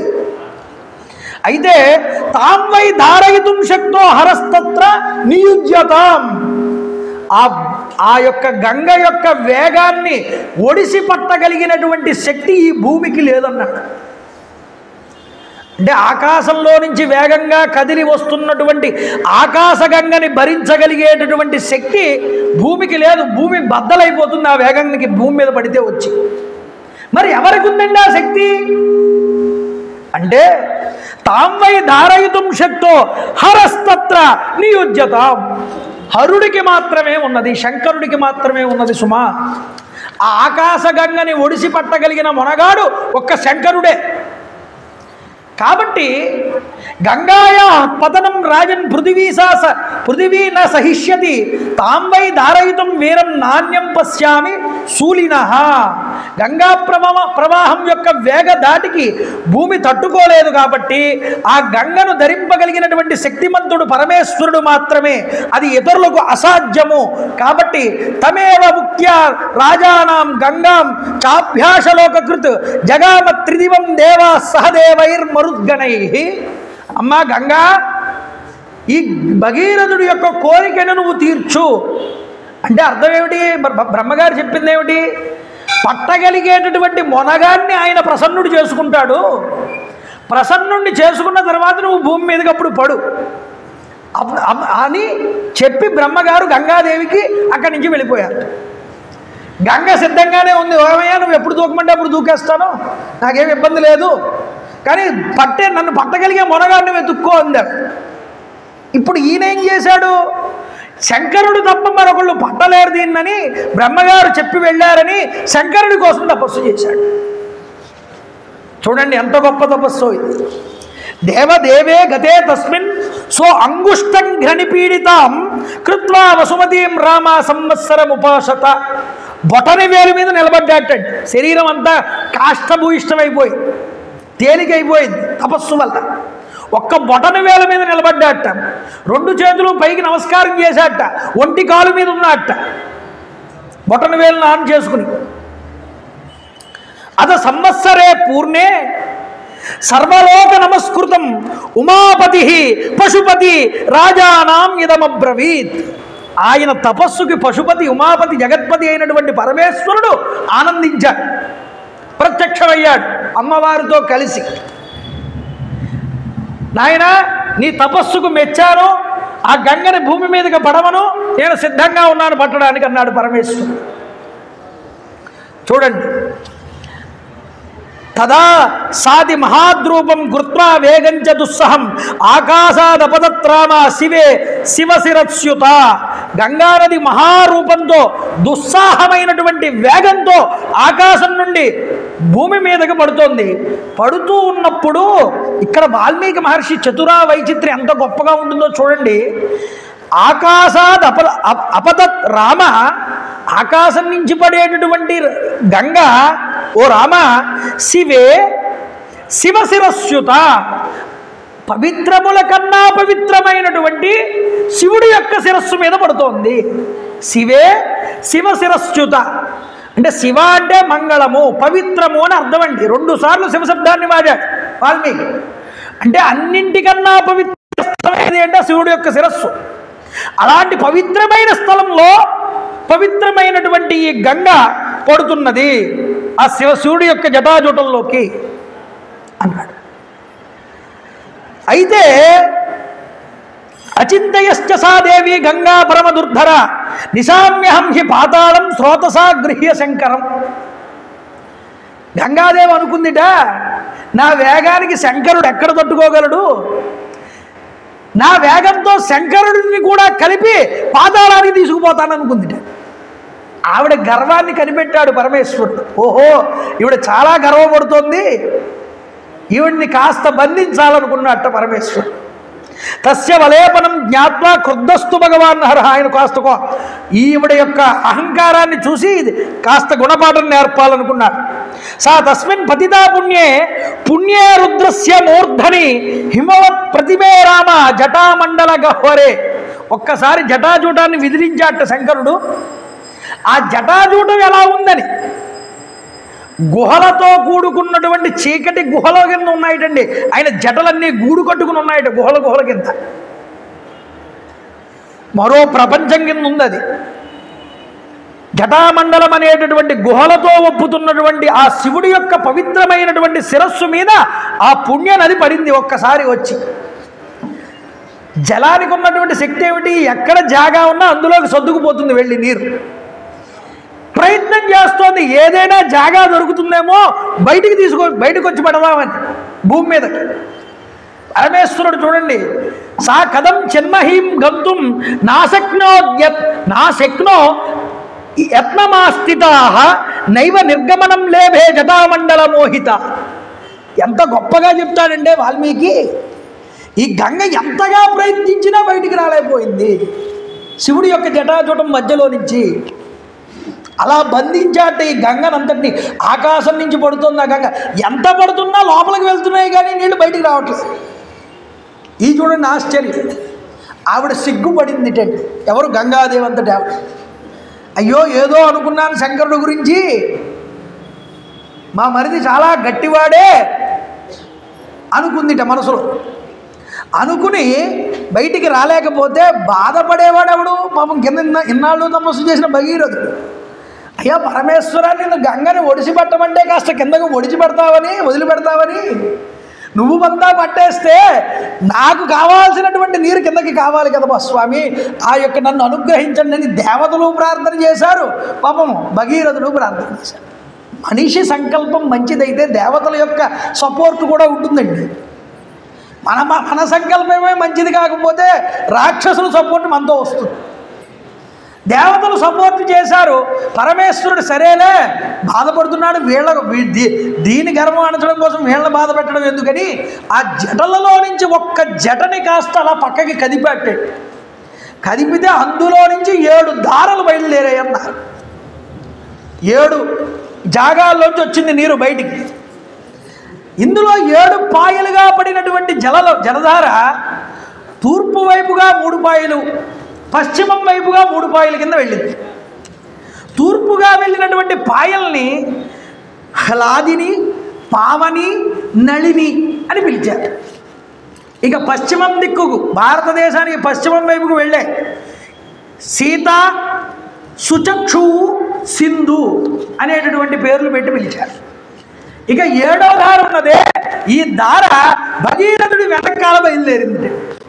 భగీరథుడు రథం మీద వెళ్ళిపోతున్నాడు. తన పితృదేవత పొడుగు కుప్పలై పడిపోయి అక్కడికి తీసుకువెళ్తున్నాడు ఈ గంగాదేవిని. వేగంగా ఉత్తుంగ తరంగాలతో వెళ్ళిపోతుంది గంగాదేవి. దేవతలందరూ కూడా ఆకాశంలోకి వచ్చి విమానాలు ఆఫ్ చేసి, వాళ్ళ వాహనాలు ఆఫ్ చేసి, మిట్ట మధ్యాహ్న సమయంలో ఆకాశంలో మబ్బులేవీ లేవుట, చల్లాచెదురైపోయేట. ఆకాశ గంగ పరమేశ్వరుడు బృహద్ రూపంతో ఉన్నాడు, ఆకాశాన్ని అంటుతున్నాడా అన్నంతగా ఉన్నట్ట. ఆయన జట మీద పడుతూ గంగ కిందకు వస్తోంది 7 పాయల కింద. ఈ దృశ్యం చూడడానికి అన్ని లోకాల నుంచి వచ్చేస్తున్నారటండి. ఋషులు, దేవతలు, గంధర్వులు, యక్షులు, నాగులు అందరూ వచ్చేస్తున్నారు. చూడండి, వచ్చిన వాళ్ళల్లా కూడా ఊరుకుంటున్నారా? పరమేశ్వరుడి యొక్క శరీరానికి తగిలి వస్తుంది ఆ గంగ. అసలే ఆకాశ గంగ అంటే చాలా పవిత్రమైనటువంటిది. అందున శరీరానికి, శివుడి యొక్క శరీరానికి తగిలొస్తోందయ్యా, ఇది చాలా పవిత్రం అనుకున్నారట వాళ్ళందరూ కూడా. చూసి ఒక్కసారి అనుకుని ఏం చెయ్యాలి? అందరూ కూడా వెళ్ళి ఆ గంగలోకి వెళ్ళి మునగ వేస్తున్నారట. తత్ర దేవర్షి గంధర్వాః వసుధాచలవాసినః భవాన్యపతితంతోయం పవిత్రమితి వస్పృశు. శివుడి యొక్క శరీరానికి తగిలి వస్తున్న ఆ గంగలోకి వెళ్ళి అందరూ మునుకలు వేశారట. దేవతలు, మనుష్యులు, గంధర్వులు అందరూ కూడా. ఎందుకని ఇంత పవిత్రత మళ్ళీ ఏ జలానికి కూడా ఉన్నదట. చూడండి, కొంతమంది శాపం వల్ల భూమి మీద పడ్డ వాళ్ళు ఉన్నారు. వాళ్ళు కూడా వచ్చి ఇందులో మునిగి వాళ్ళ శాపాలు పోగొట్టుకుని మళ్ళీ దేవతా రూపాలు పొంది ఆకాశానికి వెళ్ళిపోతున్నారు. మత్స్యములతో, తాబేళ్లతో, ముసళ్లతో నిండిపోయి ఉన్న స్వచ్ఛంగా ఉన్నటువంటి ఈ నదీ జలాలు ఒక్కసారిగా ఆ భగీరథుడి వెంట ఉత్తుంగ తరంగాలుగా వెళ్ళిపోతున్నాయన్నారు. ఒక చోట మహా ఉత్కృష్టంగా ప్రవహిస్తోందిట, ఒక చోట సన్నంగా ప్రవహిస్తోందిట, ఒక చోట అలలు ఒకదానికొకటి కొట్టుకుంటూ పైకి లేస్తున్నాయిట, ఒక్కొక్క చోట ఊరినంతటినీ కలిపి తీసుకుపోతుందా అన్నంత వేగమైనటువంటి ప్రవాహంతో వెళ్ళిపోతోందిట. దీన్ని ఆపడం ఎవరి సఖ్యం కాదనుకుంటున్నారట. అంత వేగంగా భగీరథుడి వెనకాల వెళ్ళిపోతున్న గంగని మిగతా దేవతలందరూ కూడా ఆవిడ యొక్క వేగాన్ని, ఆవిడ యొక్క మార్గాన్ని అనుసరిస్తూ వెళ్ళారట వెనకాల చాలామంది దేవతలు. ఈ దేవుణ్ణి చూడడానికి పరమేశ్వరుని వస్తున్నారు, ఆ నది యొక్క ప్రవాహాన్ని చూడడానికి వస్తున్నారు చాలామంది. చూడండి, పరమేశ్వరుడు ఎంతకాలం అంటే చాలా కాలం నెత్తిలో పెట్టుకుని ఉంచేసుకున్నాడు, గంగని బయటికి విడిచిపెట్టలేదు. అయినా గంగ పడుతూనే ఉంది అప్పటి నుంచి. ఈయన కొద్దిగా వదిలిన తర్వాత ఆ పాయలో నుంచి నీళ్లు కిందకు పడుతుంటే అయినా అప్పటి నుంచి అప్పటిదాకా పరమేశ్వరుడు అలాగే నిలబడి ఉన్నట్టే. ఈ యొక్క గంగని వెంటగాడుతూ వెళ్తున్నారు దేవతలు. భగీరథుడు ముందు రథం మీద వెళ్ళిపోతున్నాడు. జహ్ను మహర్షి అనేటటువంటి మహర్షి తపస్సు చేసుకుంటూ అక్కడ ఏదో కొత్త చిన్న యజ్ఞ కార్యక్రమం ఒకటి పెట్టుకున్నాడు. ఆ యజ్ఞశాలను ముంచెత్తుకుపోయింది ఈ నది వెళ్తూ వేగంగా. కోపం వచ్చింది మహర్షికి. ఇంత వేగంగా, ఇంత గర్వంతో వచ్చిన ఆ యొక్క ఆశ్రమాన్ని ముంచేస్తావా అని కోప్పడి ఈ గంగా నదీ జలాలన్నింటినీ తాగేశాడు తపశ్శక్తితో. దేవతలందరూ వచ్చి ప్రార్థించారట జహ్ను మహర్షిని. అయ్యా మహానుభావ, భగీరథుడు చాలా కష్టపడి తీసుకొచ్చాడు ఈ జలాల్ని, పాపం వాళ్ళ పితృదేవతలను ఉద్ధరించడానికి మీరు దయ ఉంచి విడిచిపెట్టండి, అతని కష్టాన్ని మీరు అర్థం చేసుకోండి, ఏదో తప్పైపోయింది, ఈ యొక్క గంగానదిని మీ యొక్క కూతురు కింద మేము అందరం భావన చేస్తాం ఈ రోజు నుంచి, ఆవిడ మీకు కూతురు వరస అవుతుంది అంటే, అప్పుడు దానికి మన్నించినటువంటి జహ్ను మహర్షి వారు ఆయన తన యొక్క చెవిలో నుంచి ఈ యొక్క జలాన్ని విడిచిపెట్టాడు. అప్పటి నుంచి జహ్ను మహర్షి కూతురు జాహ్నవి అని పిలిపించుకుంది ఈ గంగానది. అందువల్ల భగీరథుడి వెంట బయలుదేరి వెళ్తోంది. అందరూ ఆ ముందరికి వెళ్ళిపోతూ ఉంటే రసాతలం వైపు నది సముద్రంలోకి వెళ్ళిందిటండి, వెళ్ళి కలిసింది. సముద్రంలోకి వెళ్ళి కలియడమే కాదు, ఒక పాయ రసాతలంలోకి కూడా వెళ్ళిందిట, అంటే ఆ భూభాగంలోనికి వెళ్ళి ఎక్కడ తేలిందిట, పాతాళంలో వీళ్ళు బూడిదిరాసులై పడిపోయిన ఉన్నటువంటి ప్రదేశం దగ్గర తేలింది. చూడండి, భస్మానాం రాశీం గంగా సలిలముత్తమం ప్లావయాద్ధూత పాప్మాన స్వర్గం ప్రాప్త రఘూత్తమ. ఓ రామ, అప్పుడు ఈ యొక్క గంగానది భోగవతి అనేటటువంటి పేరుతో ఆ కపిల మహర్షి తపస్సు చేసిన ప్రాంతం దగ్గర ఉద్భవించి అక్కడ నుంచి వెళ్ళి ఈ యొక్క బూడిద రాసులై పడిపోయినటువంటి ఉన్నటువంటి ఈ సగరుడి యొక్క కుమారుల బూడిద కుప్పల మీద నుంచి ప్రవహించిందయ్యా. ప్రవహించగానే అంతట సగరపుత్రులు పాపరహితులై స్వర్గాన్ని చేరుకున్నారు. ఎంతటి కష్టమండి భగీరథుడిది. ఆయన కష్టాన్ని తలుచుకుంటే చాలుట పితృదేవతలు చాలా ఆనందిస్తారు. ఇంత ఆనందించిన వాళ్ళల్లో బ్రహ్మగారు ఒకళ్ళు. వీళ్ళు ఎప్పుడైతే స్వర్గానికి వెళ్ళారో బ్రహ్మగారు ప్రత్యక్షమయ్యారు. ఎవరికి? భగీరథుడికి ప్రత్యక్షమయ్యి అంటున్నారు, రామ, ఆ భస్మరాశిని ముంచెత్తగానే సృష్టికర్త అయిన బ్రహ్మగారు ప్రత్యక్షమై తరిత నరసార్థూల దివంయాతాశ్చ దేవవత్ షష్ఠి పుత్ర సహస్రాణి సగరస్య మహాత్మన. నాయన భగీరథ, మీ యొక్క ముత్తాతలు ఉన్నారే 60,000 మంది సగరులు కూడా, వీళ్ళు తరించారు. ఈ భూమి మీద సముద్రములు ఎంతకాలం అయితే ఉంటాయో అంతకాలము కూడా ఈ 60,000 మంది స్వర్గంలో ఉంటారు దేవతా స్వరూపాల్లో. ఇది నేను వరమిస్తున్నానన్నాడు బ్రహ్మగారు. అంటే పితృదేవతలకి శాశ్వతమైనటువంటి స్వర్గలోక స్థితి కల్పించాడు భగీరథుడు. ఎవరండి? ఈరోజు పోతే, ఈ తర్వాత తరం పోతే పై తరం వాళ్ళు మనల్ని గుర్తుపెట్టుకోరు. ఈ రోజుల్లో ఈ మాత్రం దానికి 7 తరాల దాకా జరిగిపోని ఆస్తి సంపాదించాలని ఆత్రం పడతాం మనం. తర్వాత తరం వాడు మీ ముత్తాత పేరేమిటంటే తెలియదు, తాత పేర్లే తెలియట్లేదు, ముత్తాత దాకా ఎందుకండి? మనం ఎంత సంపాదించి ఇచ్చినా మన ఫోటో కూడా తర్వాత జనరేషన్ తర్వాత ఇంట్లో ఉండదు, తీసి పాడేస్తారు. తండ్రి వరకు పెట్టడం చాలా గొప్ప విషయం ఈ రోజుల్లో. ఏమండి? అలాంటి తరాన్ని తయారు చేయకండి అయ్యా. భగీరథుడి లాంటి కుమారుడు వంశోద్ధారకులను తయారు చేయాలి. ఎప్పుడు తయారవుతారు అలాంటి వాళ్ళు? మనం ధర్మ మార్గంలో ఉన్నప్పుడు. ఆ మహానుభావుడురా మీ వంశంలో నలుగురిని ఆదుకునేవాడు, దానధర్మాలు చేసేవాడు అని ఆచంద్రార్కం కీర్తించబడేలా ఉండాలి మన పేరు.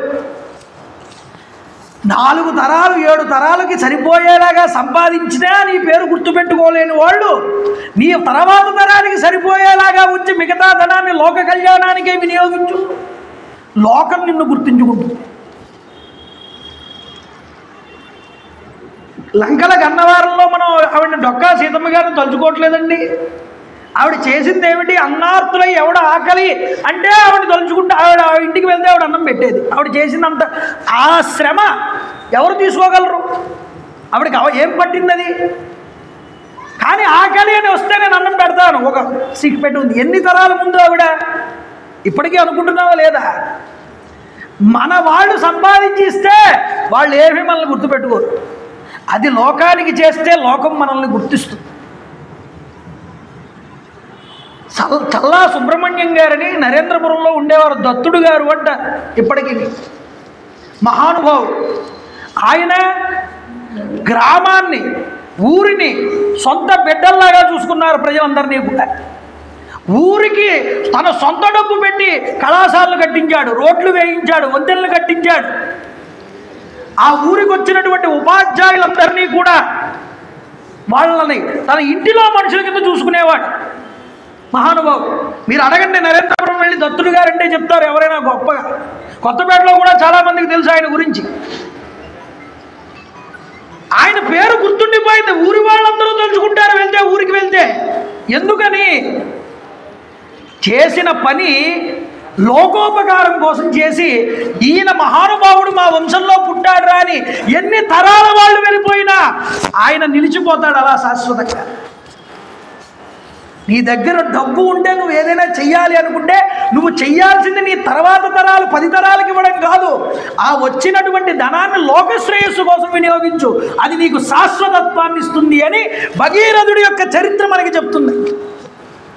ఇలాగైనా మన పితృదేవతల్ని తలుచుకోవాలనే ఇలాంటి కార్యక్రమాలు పెట్టడం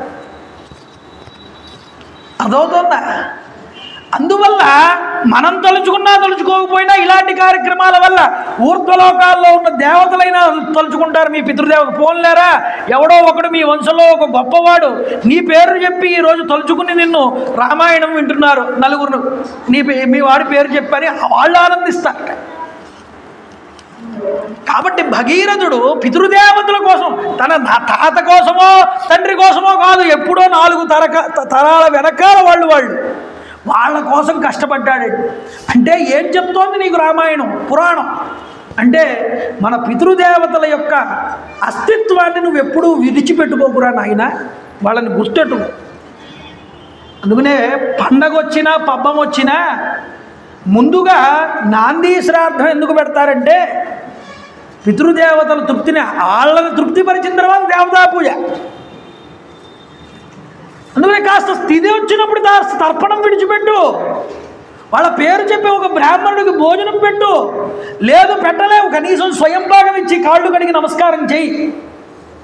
అది నీ బాధ్యత, నీ రుణం, పితృరుణం. ఆ రుణం తీర్చుకోలేనిది కనీసంలో కనీసం అది చెయ్యవయ్యా. ఇది చెప్పడం మనకి భగీరథుడి యొక్క జన్మ వృత్తాంతం ముఖ్య ఉద్దేశం. అంత కష్టపడ్డాడు తన పితృదేవతల్ని తరింపజేయడానికి అన్ని సంవత్సరాలు. తన తాత ముత్తాతలు చేయలేందుకు కూడా తాను చేసి సాధించాడు. సగరుడు ప్రయత్నం చేశాడు 30,000 సంవత్సరాలు చేయగలిగాడా? అంశుమంతుడు ప్రయత్నం చేశాడు 32,000 సంవత్సరాలు చేయలేకపోయాడు. దిలీపుడు మనోవ్యాధితోనే పోయాడు. కానీ ఇది కాదు, నా వాళ్ళని నేను ఉద్ధరించాలని తాను భీష్మించుకుని భగీరథుడై తాను ఆ యొక్క గంగని భూమి మీదకి తీసుకువచ్చి తన ప్రయత్నాన్ని భగీరథ ప్రయత్నం అనేటటువంటి మాటగా చిరస్థాయిగా నిలుపుకున్నవాడు భగీరథుడే. ఇది గుర్తుంచుకోవాలి. ఇది గంగావతరణ ఘట్టం. బ్రహ్మగారు అన్నారు అందుకుని, అయ్యా మహానుభావ, ఈ గంగ నీకు పెద్ద కూతురు అవుతుంది ఇవాళ నుంచి, ఆవిడ తెచ్చుకున్నావు కాబట్టి భూమి మీదకి భాగీరథి అని పిలువబడుతుంది. బ్రహ్మగారు చెప్తున్నారు ఈ మాట. ఈ సాహస కార్యం ఫలితంగా నీ పేరులో ఈ గంగాదేవి కూడా కలుస్తుందన్న. స్వర్గ మత్స్య పాతాళ లోకముల యందు ప్రవహించడం వల్ల త్రిపదగా అనేటటువంటి పేరు ఈ గంగా నదికి వస్తుంది అని బ్రహ్మగారు చెప్పారు. నీ తాత ముత్తాతలందరినీ కూడా నువ్వు తరింపజేసావు, వాళ్ళకి నువ్వు ఇక్కడ తర్పణాలు విడిచిపెట్టమన్నా. నీ ప్రతిజ్ఞని నువ్వు పూర్తి చేసుకుని నిలబెట్టుకున్నావురా నాయనా తండ్రి. ఎవ్వరూ చెయ్యలేని ప్రయత్నం నువ్వు చేసావు. నీ ప్రతిజ్ఞ నీ వల్ల నెరవేరింది. ఈ ఘనకార్యాన్ని సాధించి నువ్వు లోకంలో తిరుగులేనటువంటి యశస్సుని నువ్వు సంపాదించుకున్నావు. ఈ గంగావతరణ మహత్కార్య కారణంగా నువ్వు గొప్ప ధర్మాన్ని ఆచరించి సాటి లేనటువంటి ప్రతిష్టను పొందుకున్నావయ్యా. ఓ భగీరథ, పరమ పవిత్ర గంగాజలాల్లో స్నానం ఆచరించమన్నాడు. పునీతుడవై పుణ్యఫలాలను పొందమన్నాడు. నీకు శుభమవుతుందన్నాడు. నా సత్యలోకానికి నేను ఇంక వెళ్తున్నాను, నీకు తప్పకుండా సకల జయాలు కలుగుతాయన్నాడు. ఇలా ఆశీర్వదించి భగీరథుణ్ణి ఆయన బయలుదేరాడండి బ్రహ్మగారు.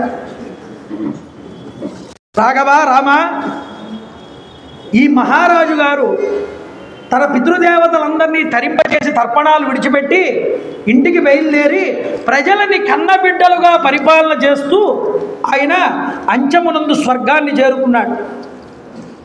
ఏషతే రామ గంగాయ విస్తరో అభిహితోమయ స్వస్తి ప్రాహ్నూతి భద్రంతే సంధ్యాకాలోత్తి వర్తతే. ఈ పవిత్ర గంగావతరణ వృత్తాంతాన్ని విపులంగా నీకు చెప్పాను. ఓ రామ, నీకు శుభం పరంపర అనేటటువంటిది ప్రాప్తిస్తుంది. అదిగో సంధ్యాకాలం అనేటటువంటిది వస్తున్నది. కాబట్టి ఎవరైతే శ్రావయతి విప్రేషు క్షత్రియేషుతరేషు చ, క్షత్రియులు కానీ వైశ్యులు కానీ శూద్రులు కానీ ఎవరైనా సరే ఒక విప్రుడి ద్వారా బ్రాహ్మణుడి ద్వారా కనుక ఈ గంగావతరణ ఘట్టాన్ని కనుక వింటే ఏం జరుగుతుందో విశ్వామిత్రుడు రాముడికి చెప్తున్నాడు. నాయన, ధన్యం యశస్య, ధన్యం యశస్యం ఆయుష్యం, పుత్రం స్వర్గం అతీవచ. యశస్సు కలుగుతుందిట, ధన్యులవుతారట, సంతానం వృద్ధి చెందుతుందిట, అంతేకాదు స్వర్గలోకం పొందుతారట ఈ యొక్క గంగావతరణాన్ని శ్రద్ధగా ఎవరైతే వింటారో వాళ్ళు. అంతేకాదయ్యా, ప్రియంతే పితరస్తస్య, మన పితృదేవతలందరూ కూడా ఆనందిస్తారు. మన వాళ్ళు, మన వంశం వాళ్ళందరూ ఊర్ధ్వలోకాల్లో ఉండి వాడు నిజంగా ఏ నరకంలోనో ఉన్నాడే అనుకోండి. ఒకవేళ ఈరోజు మా వంశంలో ఒకడు శ్రద్ధగా రామాయణాంతర్గతంగా ఆ యొక్క గంగావతరణ ఘట్టాన్ని విన్నాడు అని ఆనందించి దేవతలు కూడా వాటిని సపోర్ట్ చేసేవారే, మీ వంశంలో నిన్ను ఒకటి తరింపజేశాడ్రా, ఈ నరకం నుంచి స్వర్గానికి పోంటారు. వాడు ఆనందపడతాడ్రా, బాబోయ్ నా వంశంలో నన్ను తరించేవాడు ఒకడు పుట్టాడు భూమి మీద. అందువల్ల చెప్తున్నాడు విశ్వామిత్రుడు, ప్రియంతే పితరస్తస్య, అంతేకాదు ప్రియంతే దైవతానిచ, పితరులు సంతోషిస్తారు, ప్రియంతే దైవతానిచ. ఇది ఋషివాక్కు అండి, నా వాక్కు కాదు. అందుకనే శ్లోకం చెప్తున్నా. ఇది శ్రద్ధగా ఎవడైతే వింటున్నాడో దీనివల్ల పితృదేవతలు ఆనందిస్తున్నారు, దేవతలు ఆనందిస్తున్నారు. అంతేకాదు ఇదం ఆఖ్యానం అవ్యగ్రో గంగావతరణం శుభం యశృణోతి చ కాకుత్సా సర్వాన్ కామాన్ అవాప్నుయాత్. ఎవడికి మనసులో ఏ ఏ కోరికలు ఉంటాయో ఆయా కోరికలతో కనుక ఈ యొక్క గంగావతరణాన్ని శ్రద్ధగా వింటే వాడికి ఆ కోరికలు జరిగి తీరతాయి చెప్పాడు.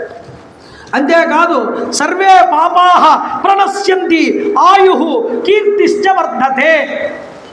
ఎవడైతే ఏ ఏ పాపాలు చేసుంటాడో ఆ పాపాలన్నింటినీ కడిగేస్తుందిట ఈ గంగాదేవి. ఈ గంగావతరణం వినడం వల్ల ఆయుష్ పెరుగుతుందిట.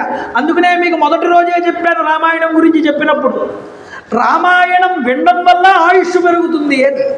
ఉత్తినే కాదు, మన ఆయుష్, మన రోగాలు అనేటటువంటివి తగ్గి మన ఆయుష్లు పెరగాలంటే, మన మనస్సు నిలబడాలంటే, మన మనస్సు ఇటువంటి కల్లోలమైనటువంటి బాధల వైపుకి వెళ్లకుండా ఉండాలంటే ఈ రామాయణం విని తీరాలి. అందువల్ల ఆయు కీర్తిశ్చ లభ్యతే, కీర్తి లభిస్తుందయ్యా ఇటువంటి వారికి. ఇది ఋషి ప్రమాణంగా చెప్పబడినటువంటి మాట. అప్పుడు అంతటి గొప్పదైనటువంటి గంగావతరణ ఘట్టం ఇది సాధారణమైనది కాదండి. గంగా గంగేతి యో బ్రూయాత్ యోజనానాం సతైరపి ముచ్యతే సర్వపాపేభ్యో విష్ణులోకం సగచ్చతి. నువ్వు ఎక్కడో గంగా నది దాకా వెళ్ళి స్నానం చేయక్కర్లేదయ్యా, ఇక్కడ గంగావతరణ కథ విను చాలు, నీకు సకల పాపాలు కూడా పోతాయి, విష్ణులోకాన్ని పొందుతావు. ఇది చెప్పారు. ఆ తరువాత విశ్వామిత్రుడు మృదువైనటువంటి మాటలు చెప్తూ రాముడికి, నాయన ఈ కథంతా విన్న తర్వాత రామచంద్ర ప్రభు ఆశ్చర్యాన్ని పొందాడు, చాలా ఆశ్చర్యాన్ని పొందాడు. గంగాదేవిని దివి నుండి భూమికి తీసుకొచ్చినటువంటి ఈ అవతరణ ఘట్టాన్నంతటినీ మీరు మాకు చెప్పడం ఉన్నదే, ఇది చాలా అద్భుతం, అత్యద్భుతమైనటువంటి కథని మాకు చెప్పారు స్వామి మీరు. ఇంత కథని లక్ష్మణుడితో కూడి రామచంద్ర ప్రభు చర్చించాట ఆ రోజంతా కూడా, రాత్రంతా కూడా. ఎంత గొప్ప కథరా, సగరుడు ఎంత గొప్పవాడు, సగరుడి కుమారులు ఎంత గొప్పవాడు, ఆ వంశం ఎంత గొప్పది మన వంశం, అందులో ఉన్న భగీరథుడి ప్రయత్నం ఇంకెంత గొప్పది అంటూ విని తీరవలసినటువంటి ఉత్తమ గాథ కదా ఇది. రాత్రంతా ఈ ఆలోచనలతోనే రామచంద్ర ప్రభువుకి లక్ష్మణస్వామికి పవిత్రంగా గడిచిపోయింది. ఉదయాన్నే లేచారు,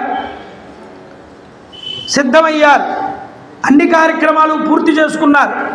ఇక ఋషి విశ్వామిత్రుడి దగ్గరికి వచ్చి రామచంద్ర ప్రభు, అయ్యా మనం ఈరోజు ఈ యొక్క గంగా నదిని అవతల వైపుకు దాటవలసి ఉన్నది. అదిగో నావ ఒకటి సిద్ధంగా ఏర్పాటు చేయబడి ఉంది ఒడ్డు దగ్గర. ఋషులు మీరు అవతల గట్టు వైపు ఉన్నారని తెలుసుకుని దివ్య దృష్టితో మీకోసమని ఇక్కడికి ఈ నావని పంపించారు. ఈ నావలో కూర్చోవడానికి చక్కగా ఆశ్రమములన్నీ కూడా ఉన్నాయి. ఈ యొక్క పడవని మనం ఎక్కి ఈ గంగని దాటుతాం గురువు గారు అన్నాడు రామచంద్ర ప్రభు. వెంటనే విశ్వామిత్రుడు, లక్ష్మణస్వామి, రామచంద్ర ప్రభు మిగిలిన ఋషులందరూ ఆ పడవనెక్కి ఆ దక్షిణం వైపు నుంచి ఉత్తరం వైపుకి పడవని దాటారండి. నదిని దాటారు పడవ మీద. ఉత్తరం వైపు దిగారు. దిగి కాస్త ముందరికి నడుచుకుంటూ వెళ్తే విశాల అనేటటువంటి ఒక నగరం కనిపించింది. ఆ నగరాన్ని, ఆ రాజ్యాన్ని చూశాడు రామచంద్ర ప్రభు. మహర్షే, ఈ విశాల నగరం యొక్క విశేషాలని నేను తెలుసుకోవాలనుకుంటున్నాను. తప్పకుండా నాయన చెప్తా. ఈ కథ నీకు తెలియాలంటే ముందు నీకు దేవేంద్రుడి కథ తెలియాలన్న. ఏమిటా కథ? పూర్వం దేవతలు రాక్షసులు ఇద్దరూ కూడా ఒక సమావేశం ఏర్పాటు చేసుకుంటారు. ఈ సమావేశంలో ఏమనుకున్నారంటే, మనం ఈ జరా మృత్యువు అనే దాని నుంచి బయటపడాలి అంటే మనకి శాశ్వతమైనటువంటి చావు లేనటువంటి జీవనం కావాలి.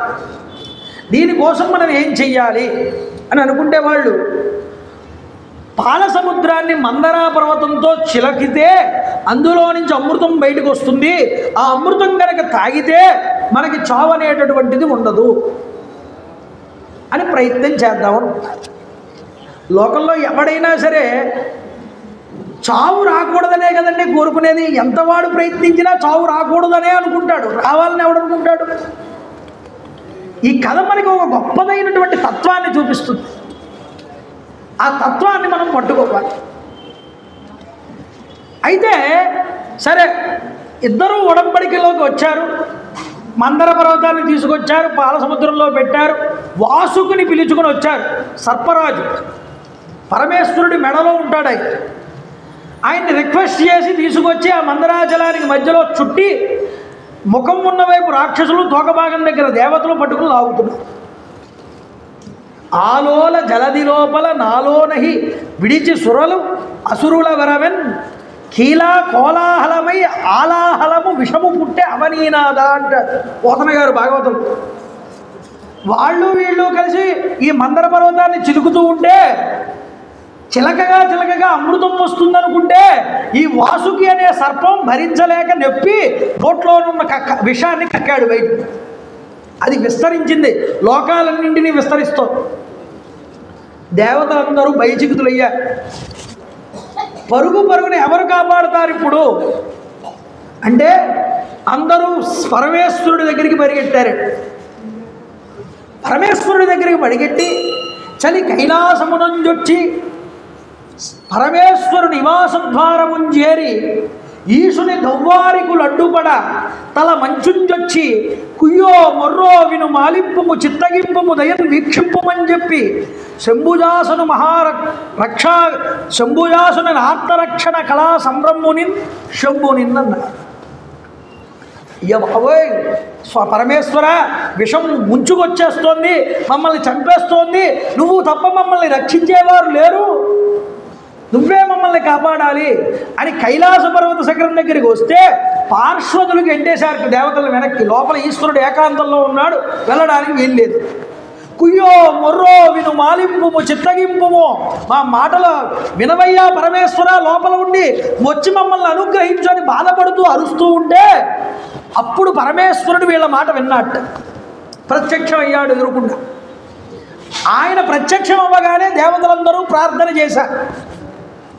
భూతాత్మ భూతేశ భూతభావన రూప దేవమహాదేవ దేవవంద్య, ఈ లోకములకెల్ల ఈశ్వరుండవు నీవు, బంధమోక్షంబులకు ప్రభుడవీవు, ఆర్త శరణ్యుండవకు గురుండవు నిన్ను కోరి బదింతురు కుశలముతులు, సకల సృష్టిస్థితి సంహారకర్తవై బ్రహ్మ విష్ణు శివాఖ్య బరగుదీవు, శక్తియుతుడవీవు శబ్దయోనివీవు జగదంతరాత్మనీవు, ప్రాణమరయ అఖిలములకు ఈశ్వర, భూతముల యొక్క స్వరూపంగా ఉన్నది నువ్వే, భూతముల యొక్క శరీరాలలో ఆత్మస్వరూపంగా ఉన్నది కూడా నువ్వే, భూత భావన రూప ఈ భూతములన్నింటినీ పరమేశ్వరుడి స్వరూపంగానే భావన చేస్తారే యోగులు. దేవమహాదేవ దేవవంద్య అన్న దేవతలందరికీ ప్రభువువి నువ్వు, దేవతా సార్వభౌముడివి స్వామి. ఈ లోకములకల్లా ఈశ్వరుండవు నీవు, బంధ మోక్షంబులకు ప్రభుడవీవు. ఈరోజు బంధాన్ని కలపాలన్నా బంధాన్ని తుంచేయాలన్నా అది నీ చేతుల్లో ఉంది. శక్తియుతుడవీవు, నీ పక్కన ఉమాదేవి శక్తి స్వరూపంగా నిలబడి ఉన్నది. శక్తి యోనివీవు, అసలు శక్తి ఉద్భవించిందే నీ నుండి. జగదంతరాత్మ నీవు, సకల జగత్తు యొక్క ఆత్మస్వరూపము నువ్వే కదా స్వామి. కాబట్టి జగదంతరాత్మ నీవు, ప్రాణమరయ అఖిలములకు, ఈ అఖిలములంతటినీ కూడా రక్షించి కాపాడవయ్యా ఈ విషయం నుండి. నిజానికి నువ్వు చూడడానికి ఏదో ఒక ఒక చర్మాన్ని కట్టుకుని, పులి చర్మాన్ని పైన ఏనుగు చర్మాన్ని కప్పుకుని, ఏదో మెడలో ఒక పాములు ధరిస్తూ శిరస్సు మీద చంద్రవంకను పెట్టుకుని కనిపిస్తూ ఉంటావు. కానీ పరమేశ్వర, నిజానికి నీ రూపం ఇదా? నీ రూపం ఏమిటి స్వామి? అగ్ని ముఖంబు, పరాపరాత్మకమాత్మ, కాలంబు గతి, రత్నగర్భ పదము, శ్వశనంబు నీ యూర్పు, రసన జలేషుండు, దిశలు కర్ణంబులు, దివము నాభి, సూర్యుండు కన్నులు, శుక్లంబు శలిలంబు, చదలంబు శిరలు, సర్వౌషధులు రోమశయము, శయ్యంబులద్రులు, మానసము అమృతకరుండు, చందంబులు ధాతువులు, ధర్మసమితి హృదయము, ఆశ్యపంచకము మనిషదాహ్వయంబైన నీరూపు సదసత్వమై, శివాఖ్యయై స్వయంజ్యోతి అయి ఒప్పు ఆజ్యమగుచు. దేవతలు ఇలా ప్రార్థన చేశారు పరమేశ్వరుడు. అయ్యా, నిజానికి నీ స్వరూపం ఏమిటి? అగ్నిముఖంబు, అగ్నిహోత్రుడే నీ ముఖం. పరాపరాత్మకమాత్మ, సకల జీవులలో ఉన్న ఆత్మస్వరూపం పరమాత్మవై ఉన్నటువంటి ఆత్మస్వరూపం నీది. అంటే సకల జీవుల్లో ఉన్న ఆత్మ నువ్వే. కాలంబు గతి, నువ్వు అడుగు తీసి అడుగు వేస్తే కాలం ముందరికి నడుస్తుంది, లేకపోతే కాలమే నడవదు ముందరికి. రత్నగర్భ పదము, ఈ బ్రహ్మాండాలన్నీ కూడా నీ యొక్క గర్భంలో ఉన్నాయ్యా. శ్వశనంబు నీ యూర్పు, నువ్వు ఊపిరి తీస్తూ ఉంటే మా అందరికీ వాయువులు అందుతున్నాయి. రసన జలేసుండు, నీ నాలుక నుంచే రసం అంటే జలములు బయలుదేరాయి. దివము నీ నాభి ఉన్నదే, అదే అంతరిక్షంగా భాసిల్లుతున్నది.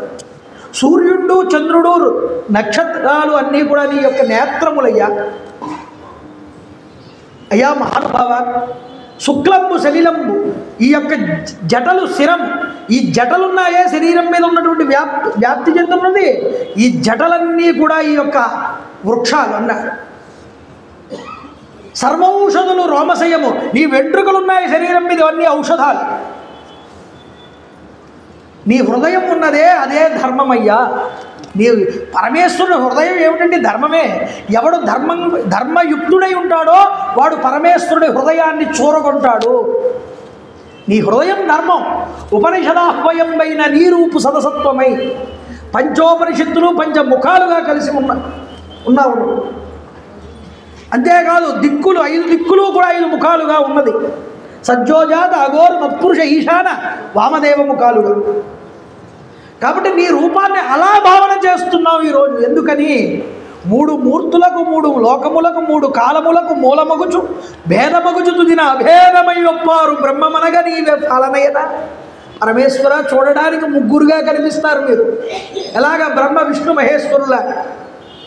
నీ పక్కన పార్వతి ఉంటే ఆవిడ గిరిజ, నీ పక్కన సరస్వతి ఉంటే ఆవిడ సరస్వతి, ఆవిడ వాణి, ఆవిడ వాగ్దేవి. లేదా నీ పక్కన వచ్చి లక్ష్మీదేవి ఉంటే ఆవిడ లక్ష్మిగా కీర్తించబడుతుంది. గీర్దేవతేతి గరుడధ్వజ సుందరీతి శాకంబరీతి శశిశేఖర వల్లభేతి సృష్టి స్థితి ప్రళయకేలిషు సంస్థితాయై తస్యై నమస్త్రిభువనైక గురోస్తరుణ్యై అన్నారు శంకరాచార్య వారు. అందుకునే 3 మూర్తులకి 3 శక్తులుగా 3 మూల ప్రకృతిగా ఉన్న తల్లి అమ్మ నువ్వే అని నమస్కారం చేశాడు. ఇంతకన్నా అజ్ఞానం ఉండదండి విడిగా చూస్తే మనం. అందుకనే బ్రహ్మగారైనా విష్ణువైనా రుద్రుడైనా అక్కడ ఉన్న పరిస్థితిని బట్టి ఆ రూపాన్ని పొంది చక్కబెడతారు ఆ కార్యక్రమాన్ని. కాబట్టి 3 మూర్తులకు నువ్వే మూల పురుషుడివని నిన్ను శరణు వేడడానికి వచ్చాం. లంపటము నివారింపగ సంపద కృపజేయ జయము సంపాదింపన్ చంపెడివారి వదింపను సంపారగ నీకె చెల్లు సోమార్థధర అన్న. అందరూ ఏదో ఏదో పనులు చేసేస్తూ తప్పిదములు అయ్యో అని నాలుక ఖర్చుకుంటారు. నాలుక ఖర్చుకున్న తర్వాత దాన్ని మార్చగలిగేటటువంటి శక్తి మాకుంటుందా? ఉంటే గింటే నీకుంటుంది. ఎందుకని? మృత్యువును కూడా శాసించగలవు నువ్వు తలుచుకుంటే. ఇవాళ పోతాడు అనుకున్నవాడు కూడా నీ అనుగ్రహం ఉంటే వాడు బ్రతికి పట్టగడతాడయ్యా పరమేశ్వర. అందువల్ల చంపెడి వారి వధింపను సొమ్మారగా నీకి చెల్లు సోమార్థధర.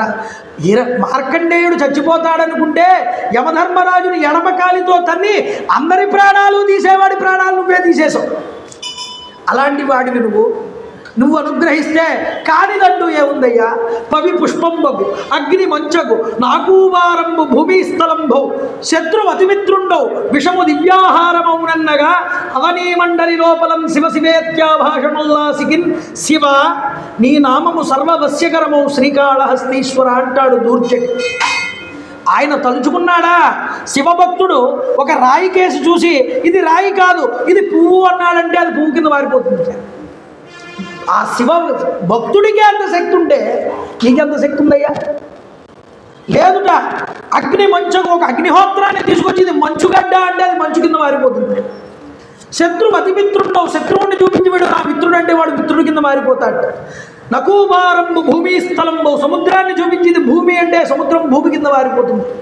శివనామాన్ని నిరంతరం మనసు యందు పెట్టుకున్నవాడు మాట్లాడితేనే అలా జరిగితే స్వామి నీవు తలుచుకుంటే మా యొక్క బాధలు తీసివేయడం నీకు ఎంతసేపు స్వామి? బాధపడుతూ ఇలా ప్రార్థన చేస్తే పరమేశ్వరుడు లోపలికి వెళ్ళి అమ్మవారిని అడిగాడు. ఏమని అడిగాడు? ప్రాణేశ్చ వచ్చి చొచ్చిన ప్రాణుల రక్షింపవలయు ప్రభువులకెల్లన్ ప్రాణుల కిత్తురు సాధులు ప్రాణంబులు నిమిషభంగురములని మగువ. ఓ ప్రాణేశ్చ ఓ ప్రాణప్రదురాలా ఓ పార్వతి, బయట ఉన్నవాళ్ళు ఎవరో కాదు మన బిడ్డలే. వాళ్ళు బాధపడుతున్నారు. దేనికోసం బాధపడుతున్నారు? కాపాడమని బాధపడుతున్నారు, రక్షించమని బాధపడుతున్నారు, శరణాగతులై ఉన్నారు. వాళ్ళని కాపాడడం మన యొక్క కర్తవ్యం కదా. ఎందుకు కర్తవ్యం అంటే ఎవరైనా వచ్చి కాపాడమని వేడుకుంటే వాళ్ళ కోసం ప్రాణాలైనా ఇస్తారు సాధువులు. కాబట్టి మనం ఆ స్థానంలో ఉన్నాం కాబట్టి వాళ్ళని మనం రక్షించాలన్నట్ట. అమ్మవారిని వేడుకున్నాడండి పరమేశ్వరుడు కూడా వెళ్ళి. ఎందుకని అంటే ఆవిడ ఇస్తుంది, కను సైగ చేస్తుంది ఇలాగా. ఎవని ద్రాపే అంద సస్మదే దరిద్రం నీలలో ఇదాహం ఏషాం పురుషాణం ఏషాం పశూనాం మాభేర్మా రోమో ఏషాం కించనామమతో యాతే రుద్ర శివ తను శివ విశ్వాహ భేషజీ శివ రుద్రస్య భేషజీ. ఈశ్వరుణ్ణి శాంతపరచాలన్నా ఈశ్వరుణ్ణి రుద్రుణ్ణి చేయాలన్నా ఆవిడ వల్లే. ఇప్పుడు ఆ రోజు వీరభద్రుడి కింద మార్చి వీళ్ళందరినీ దెబ్బలు కొట్టించావుగా. ఈరోజు ఇదే వీళ్ళు పాపం శరణం వేడుతున్నారు రక్షించమని. నువ్వు అనుగ్రహిస్తే వీళ్ళని నేను కాపాడుతాను. పోనీలే వదిలేద్దాం అనుకున్నాను, కానీ నీ సోదరుడైనటువంటి శ్రీ మహావిష్ణువు కూడా ఉన్నాడు తలుపు బయట.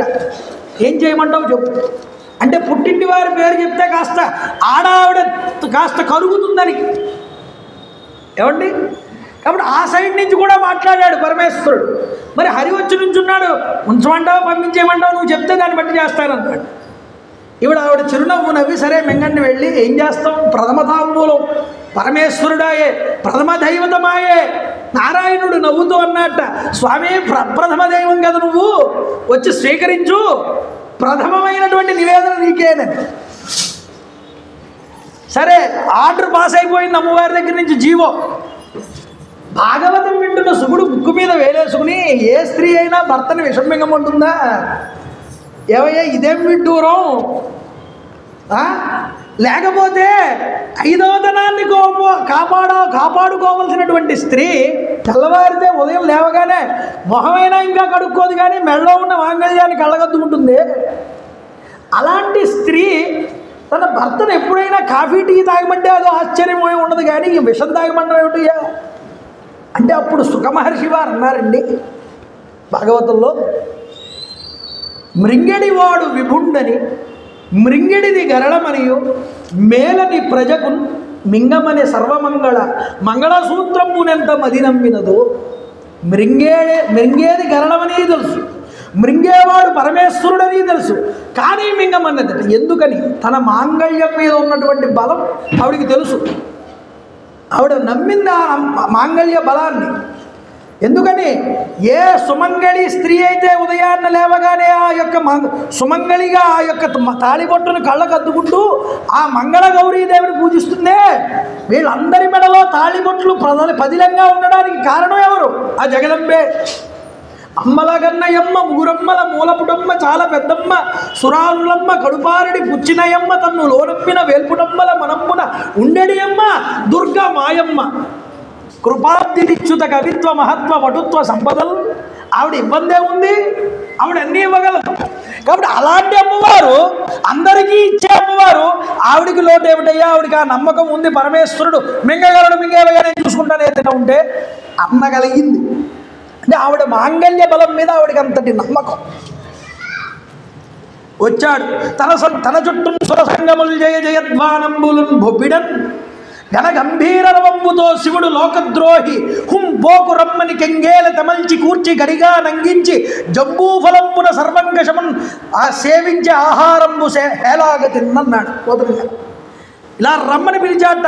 ఆ విషయాన్ని అంతటినీ కూడా నేరేడు పండు పరిమాణంలోకి చేసుకున్నాడు, చేతిలో నొక్కుని దాన్ని ఒక్కసారి హేళగా తేలికగా మింగేశాడు. అయితే ఇక్కడ చిక్కొచ్చి పడింది. పరమేశ్వరుడి యొక్క ఉదరంలో లోకాలున్నాయి, పైన శిరస్సు యందు లోకాలున్నాయి. ఇప్పుడు ఎక్కడికి విడిచిపెట్టినా చాలా ప్రమాదం ఇది. ఇప్పుడు దీన్ని ఎక్కడికి విడిచిపెట్టాలనుకున్నాడు? గరళంబు గంటబిలమున హరుడు ధరించుడను మెచ్చి హరుడు గరళమునందు హాలాహలము పెట్ట కప్పు కలిగే తొడవు కరిణి నొప్ప సాధురక్షణము సజ్జనులకు నిన్న భూషణంబు కాదే భూవరేంద్ర. అది కిందకి వెళ్ళనివ్వలేదుట, పైకి వెళ్ళనివ్వలేదుట, అది కంఠంలో పెట్టుకున్నట్టు. ఎంత కష్టం అండి అది. కంఠంలో మనకి ఏదైనా చిన్నది ఇరుక్కుపోతేనే అది బయటకు వచ్చేంత వరకు ఊపిరి ఆడదు. మనకి విపరీతమైన దగ్గు వస్తుంది ఊపిరితిత్తులు అడ్డుపడితే. మరి అలాంటిది అప్పటి నుంచి కూడా అంత విషాన్ని కిందకి దిమ్మకుండా పైకి పట్టకుండా కంఠంలో దాచుకుని ఆ కంఠం నీలంగా మారిపోతే నీలకంఠ అని పిలిపించుకున్నాడు మహానుభావుడు. అది ఒక ఆభరణం కింద మారింది పరమేశ్వరుడికి. ఎందుకు? సాధువుల్ని రక్షించడానికి తాను పూనుకున్నాడు కాబట్టి. అందువల్ల పరమేశ్వరుడి యొక్క లీలా విలాసం ఎంత గొప్పదండి. ఆయన అలా మింగితే తర్వాత మళ్ళీ చిలకడం ప్రారంభం చేశారట వీడు. ఈసారి ధన్వంతుడు వచ్చాడు పైకి. ఈలోపు మందరాచలం కిందకి మునిగిపోతూ ఉంటే శ్రీ మహావిష్ణువు అన్నిసార్లు పరమేశ్వరుడి దగ్గరికి వెళ్తే బాగోదురా, ఈసారి నేను చూసుకుంటానని ఆయన కూర్మావతారంలోకి మారి ఆ మందరాచల పర్వతం కిందకి వెళ్ళి దాని పైకి ఎత్తాడు. ఎత్తుతూనే ఒకవైపు నుంచి మరో చేత్తో దేవతలతో కలిసి ఈ పామును లాగుతున్నాడు. ఇలాగా శ్రీ మహావిష్ణువు శంకరుడు ఇద్దరూ కూడా హాలాహల ఈ యొక్క అమృతాన్ని చిలకడంలో ఒక ముఖ్య పాత్ర పోషించారు. పోషించి ధన్వంతరి పైకి వచ్చాడు. ఒక చేత్తో దండం పట్టుకున్నాడు, ఒక చేత్తో కమండలం పట్టుకున్నాడు. తర్వాత అప్సరసులు వచ్చారు పైకి. ఎంతమంది అండి? 62,000 మంది. విత్ వాళ్ళతో పాటు సేవకులు కూడా వచ్చారు. వాళ్ళకి సేవ చేసేవాళ్ళు కూడా పక్కన సముద్రంలో నుంచి. ఎవరు తీసుకుంటారు వీళ్ళని? రాక్షసులు మేము పుచ్చుకోమన్నారు, దేవతలు కూడా మేము పుచ్చుకోమన్నారు. అప్పటి నుంచి అప్సుహు నీటి నుంచి బయటకు వచ్చారు కాబట్టి పాల సముద్రంలో నుంచి చిలుకుతూ ఉండగా వాళ్ళని అప్సరసలు, ఆ రసము నుంచి వచ్చిన అప్సువులు, అప్సరసలు వీళ్ళు అని పేరు పెట్టి వాళ్ళు అలాగే ఉన్నారు అప్పటి నుంచి. అయితే వరుణుడు యొక్క కూతురు ఉన్నది, ఆవిడ పేరు సుర. ఈ సురని ఎవరు తీసుకుంటారు? ఆవిడ వచ్చింది పైకి. రాక్షసులు అన్నారు మాకు అక్కర్లేదంటారు. దేవతలు స్వీకరించారు. సురని స్వీకరించారు కాబట్టి దేవతల్ని సురలు అన్నారు. సురని స్వీకరించలేదు కాబట్టి రాక్షసుల్ని అసురులు అన్నారు. అంతేనండి తేడా. ఇక తర్వాత ఉచ్చైశ్వరం వచ్చింది, గుర్రం దేవేంద్రుడికి ఇచ్చారు. కౌస్తుభం మణి వచ్చింది, శ్రీ మహావిష్ణువు తీసుకున్నారు. చంద్రుడు వచ్చాడు, పరమేశ్వరుడు ధరించాడు. లక్ష్మీదేవి వచ్చి పరమేశ్వరుడు శ్రీ మహావిష్ణువుని వరించింది. ఆ తర్వాత అమృతం బయటపడింది. ఈ అమృతాన్ని ఎవరు స్వీకరించాలి? కొట్టుకున్నారు రాక్షసులు, దేవతలు. మాకు కావాలంటే మాకు కావాలి, ఎవరికి అక్కర్లేదండి అమృతం అంటే. అయితే చాలామంది కొట్టుకుని వర్ణిస్తే ఇది ఇలా తేలేదా లేదని శ్రీ మహావిష్ణువు వాళ్ళ మధ్యలోకి వెళ్ళి దాన్ని తీసుకుని మోహితులయ్యారు రాక్షసులు. ఈ రూపాన్ని చూసి దేవతలు నమస్కారం చేశారు. ఇప్పుడు నేను పంచుతానని, ముందు నేను దేవతలకి పంచి తర్వాత మీ దగ్గరికి వస్తాను, వరుసగా కూర్చోండి. దేవతలకి పంచుతూ ఉండగా చివరిదాకా ఇది మిగులుతుందో మిగలదోనని అక్కడే ఉన్నాడు ఒక రాక్షసుడు. వాడు వెళ్ళి దేవతా రూపాన్ని పొంది చెయ్యి పట్టాడు. ఇలా శ్రీ మహావిష్ణువు వేస్తున్నాడు. సూర్యచంద్రులు ఇద్దరూ కూడా వచ్చి మోహినీదేవి యొక్క చెవిలో చెప్పారు, వాడు దేవత కాదు రాక్షసుడు, వాడికి వేసేస్తున్నారు మీరు అమృతం. అప్పటికే చేతిలో పడిపోయింది వాడికి. వాడు సగం తాగేశాడు, గొంతులో ఉంది. వెంటనే ఆలోచించలేదు, సుదర్శన చక్రాన్ని వేశాడు శ్రీ మహావిష్ణు. గొంతు దగ్గర తెగిందండి. ఈ అమృత శక్తి వల్ల తల మొండం వేరైపోయినా బ్రతికే ఉన్నాడు. తల భాగం రాహువుగా, మొండాన్ని కేతువుగా పిలిచారు ఆ రోజు నుంచి. అప్పటి నుంచి ఈ రాహుకేతువులు ఇద్దరికీ మా గురించి ఇలా చెప్పారని చంద్రుడికి రవి మీద కోపాన్ని పెట్టుకుని వాళ్ళని మింగడం ప్రారంభం చేశారు. ఆ తర్వాత మోహిని రూపాన్ని పొందినటువంటి వీళ్ళందరూ రాక్షసులు మంత్రముగ్ధులైతే ఆ మోహంలో ఉండగానే దేవతలందరూ వాళ్ళని సంహారం చేయడం జరిగింది. ఏం చెప్పిందయ్యా ఈ కథ? మోహానికి లోను కాకూడదు. అంటే విష్ణువు మోహినిగా వస్తే మోహాన్ని పొందిన వాళ్ళు రాక్షసులు, ఆ మోహిని యందు కూడా మాతృతత్వాన్ని చూసిన వాళ్ళు దేవతలు. అంటే ప్రకృతి భోగ వస్తువు కాదురా, ప్రకృతి ఎప్పుడు తల్లి అని చెప్పిందండి హిందూ మతం. అందుకనే చెట్టుని పూజిస్తాం, పుట్టని పూజిస్తాం, నదిని పూజిస్తాం, వాయువుని పూజిస్తాం, పక్షుల్ని పూజిస్తాం. అన్ని జీవులలో దైవత్వాన్ని చూపిస్తాం మనం. ఎందుకని? వాటిని పాడు చేయడానికి కాదు, వాటిని మనం వినియోగించి వాటిని చల్లాచెదురు మన వాడకానికి మనం వాడుకున్న వాటిని పాడు చేసేస్తామని కాదండి. ఆ ప్రకృతి స్వరూపం అంతా మనకి జగజ్జనని తల్లి. ఆవిడ మనల్ని పోషించకపోతే మనం ఎలా నిలబడతామండి? ఇలా తల్లిగా ప్రకృతిని ఎవరైతే చూస్తాడో వాడు దేవతాంశ కలిగిన వాడు, వాడు సకల లాభాలు పొందుతాడు. నదుల్ని కలుషితం చేసి ఆ యొక్క ఫ్యాక్టరీల్లో ఉన్న కలుషితాలన్నీ తీసుకొచ్చి నదుల్లో కలిపి వాళ్ళ అవసరాల కోసం ప్రకృతిని వాడుకుంటారే. వాయు కాలుష్యం చేసి, నీటి కాలుష్యం చేసి వ్యాధులు ప్రబలి ప్రకృతిని భోగ వస్తువుగా చూస్తే అది మనల్ని తిరిగి కాటేస్తుంది. అది చూపించాడు శ్రీ మహావిష్ణువు. కరోనా వైరస్ వచ్చి పడిందా మనకి? ప్రకృతిని బీభత్సంగా ఏ జంతువుని పడితే ఆ జంతువుని చంపేసి తినడం వల్ల చైనా వాడు ఈరోజు ఏమైంది? అది మొత్తం దేశమంతా వ్యాప్తి చెంది. ఈరోజు ఆకలి ఇస్తే అన్నం తిన్నామంటే సరి అయినటువంటి పోషక విలువలు కలిగినటువంటి రసాయనాలు లేనటువంటి ఆహారం దొరకమంటే మనకి ఎక్కడ దొరుకుతుందండి? మనం నీరు తాగుదామంటే 10 రూపాయలు పెట్టి కొనుక్కోవలసిన స్వచ్ఛమైన నీరు పరిస్థితి ఎందుకు వస్తుంది? ఇంత నదీ జలాలు ప్రవహిస్తున్నాయి ఇక్కడ, అవి కలుషితాలు చేసేసుకుంటున్నాం మనమే. అంటే భోగానికి ప్రకృతిని వాడకు సుమా, అది నిన్ను ముంచేస్తుంది. ఎప్పటికైనా రాక్షసుల్ని ముంచేసినట్టు. అదే ప్రకృతిని అమ్మగా చూడు, అందులో దైవత్వం చూడు, ఆ ప్రకృతి నిన్ను రక్షిస్తుంది. అందువల్ల ప్రకృతిని స్త్రీగా ఎందుకు భావన చేస్తారు? అందుకే ఇప్పుడు రాక్షసులందరూ కూడా సమసిపోయారు. రాక్షసులందరూ సమసిపోతే బాధ ఎవరికి? దితికి. అదితి యొక్క కుమారులు దేవతలు, దితి యొక్క కుమారులు రాక్షసులు. కశ్యపుడి దగ్గరికి వెళ్ళాక నీ కుమారులు దేవతలందరూ కూడా నా కుమారులైనటువంటి రాక్షసుల్ని సంహారం చేసేశారు దొంగతనంగా. విష్ణువుని అడ్డు పెట్టుకుని దేవేంద్రుడు పండిన పన్నాగం ఇదంతా అంది. ఏం చేయమంటావు అన్నాడు కశ్యపుడు. ఏం చేయమంటారేమిటి? ఆ దేవేంద్రుని సంహారం చేయగలిగేటటువంటి వాడు, ఈ ముల్లోకాల్ని పాలించగలిగేటటువంటి వాడు, అంతటి శక్తివంతుడైన కొడుకుని నాకు ప్రసాదించండి అని అడిగింది భర్త. కశ్యపుడు అన్నాడు, సరే అడిగావు కదా ఇచ్చేస్తాను, నన్ను అనలేదండి. పరమేశ్వరుణ్ణి మనం అనుగ్రహించమని కోరాలి అంటే మన ప్రయత్నం ఎంతో కొంత ఉండాలి. ప్రయత్నం లేకుండా నువ్వేదో రమ్మని చేయమంటే ఎలా వస్తుంది? నీ శరణాగతి, నీ ఆర్తి ఎంతో కొంత చూపించాలి.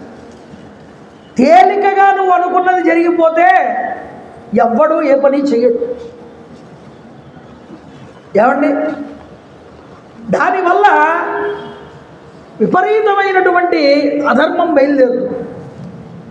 ఈరోజు నువ్వు వచ్చి అడిగావు, రేపు పొద్దున ఇంకొకటి వచ్చి అడుగుతాడు. ఇచ్చుకుంటూ ఇదేమైనా సరుకులు పంపిణీయా? ఆయన అన్నాడు, ఇలా అయితే నువ్వు అడిగింది తప్పకుండా నెరవేరుతుంది, కానీ ఒకటి చెయ్యాలి. నువ్వు అన్నాడు. ఏం చెయ్యాలి? 1000 సంవత్సరాలు తపస్సు చేయి, నిష్టగా ఉండాలి, శుచిగా ఉండాలి, శరీరాన్ని అపవిత్రం చేసుకోకూడదు, అలా అని మనసుని కూడా అపవిత్రం చేసుకోకూడదు.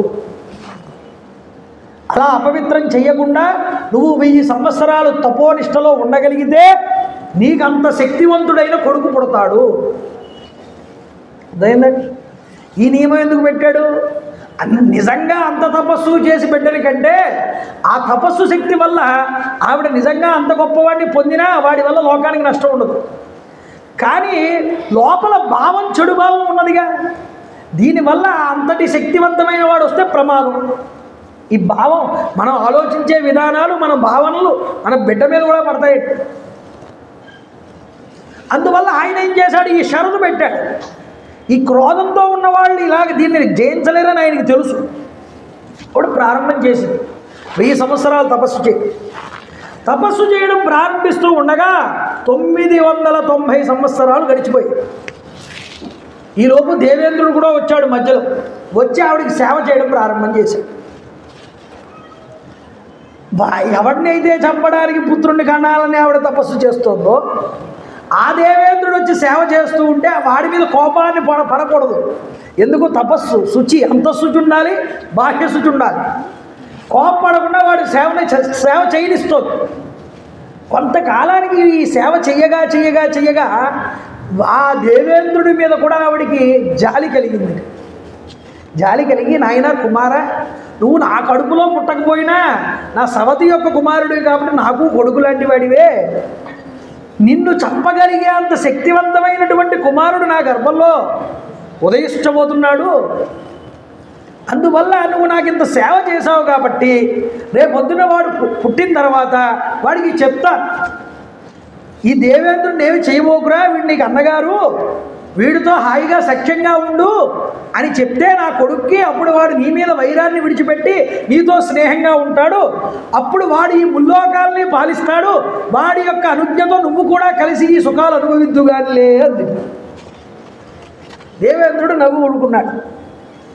ఎప్పుడు సమయం దొరుకుతుందా అని చూస్తున్నాడు. దేవేంద్రుడు మామూలు వాడు కాదు. అవసరం వస్తే చాలు, ఇస్తే చాలు. కొద్దిగా 990 సంవత్సరాలు గడిచిపోయింది. ఇంకా 10 సంవత్సరాలే ఉంది. ఒకరోజు సమయంలో విపరీతమైన నిద్ర వచ్చింది ఆవిడికి. నిద్ర వస్తే ఏం చేసిందంటే ఉంది. స్త్రీ జుట్టు విరబూసుకోకూడదు, కనీసం చివరిలో కాస్త ముడైనా వేసుకోవాలి స్నానం చేసిన తర్వాత. ఆ విరబూసుకున్నటువంటి స్త్రీ కనుక ఇంటిలో తిరిగితే వాళ్ళతో పాటు అలక్ష్మి కూడా తిరుగుతుంది చక్కగా. అంటే లక్ష్మీదేవికి స్థానం ఉండదు ఆ ఇంట్లో. మొదట శరీరం అపవిత్రం ఎప్పుడవుతుంది అంటే జుట్టు విరబూసినప్పుడే. స్త్రీ ఆవిడ జుట్టు విరబూసుకుని మధ్యాహ్న సమయంలో నిద్రకు ఉపక్రమించింది. మంచం మీదకి వెళ్ళి అక్కడ పాన్పు ఉంటే చిన్నది, కింద నేల మీద ఇలా పాన్పు వేసుకుంటే ఆ నిద్ర మత్తులో పాదాలు పెట్టుకోవాల్సిన ప్రదేశంలో తల పెట్టుకోవాల్సిన ప్రదేశంలో పాదాలు పెట్టుకుంది. అంటే ఈ పాదాలు పెట్టుకునే చోట ఉండేటటువంటి కాలి యొక్క రజస్సు, ఆ మట్టి ఈ తల వెంట్రుకలుగా అంటుకుంది.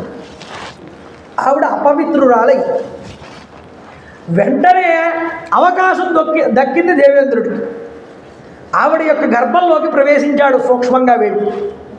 అప్పటికే పిండం పెరుగుతోంది, కడుపులో వృద్ధి చెందుతోంది. ఆలస్యం చేయకుండా 5 నిమిషాలు కూడా ఆ వజ్రాయుధం తీసుకుని ఆ పిండాన్ని ముక్కల కింద నరకడం మొదలుపెట్టాడు. ఏ గతాభిముఖం విష్ణుం.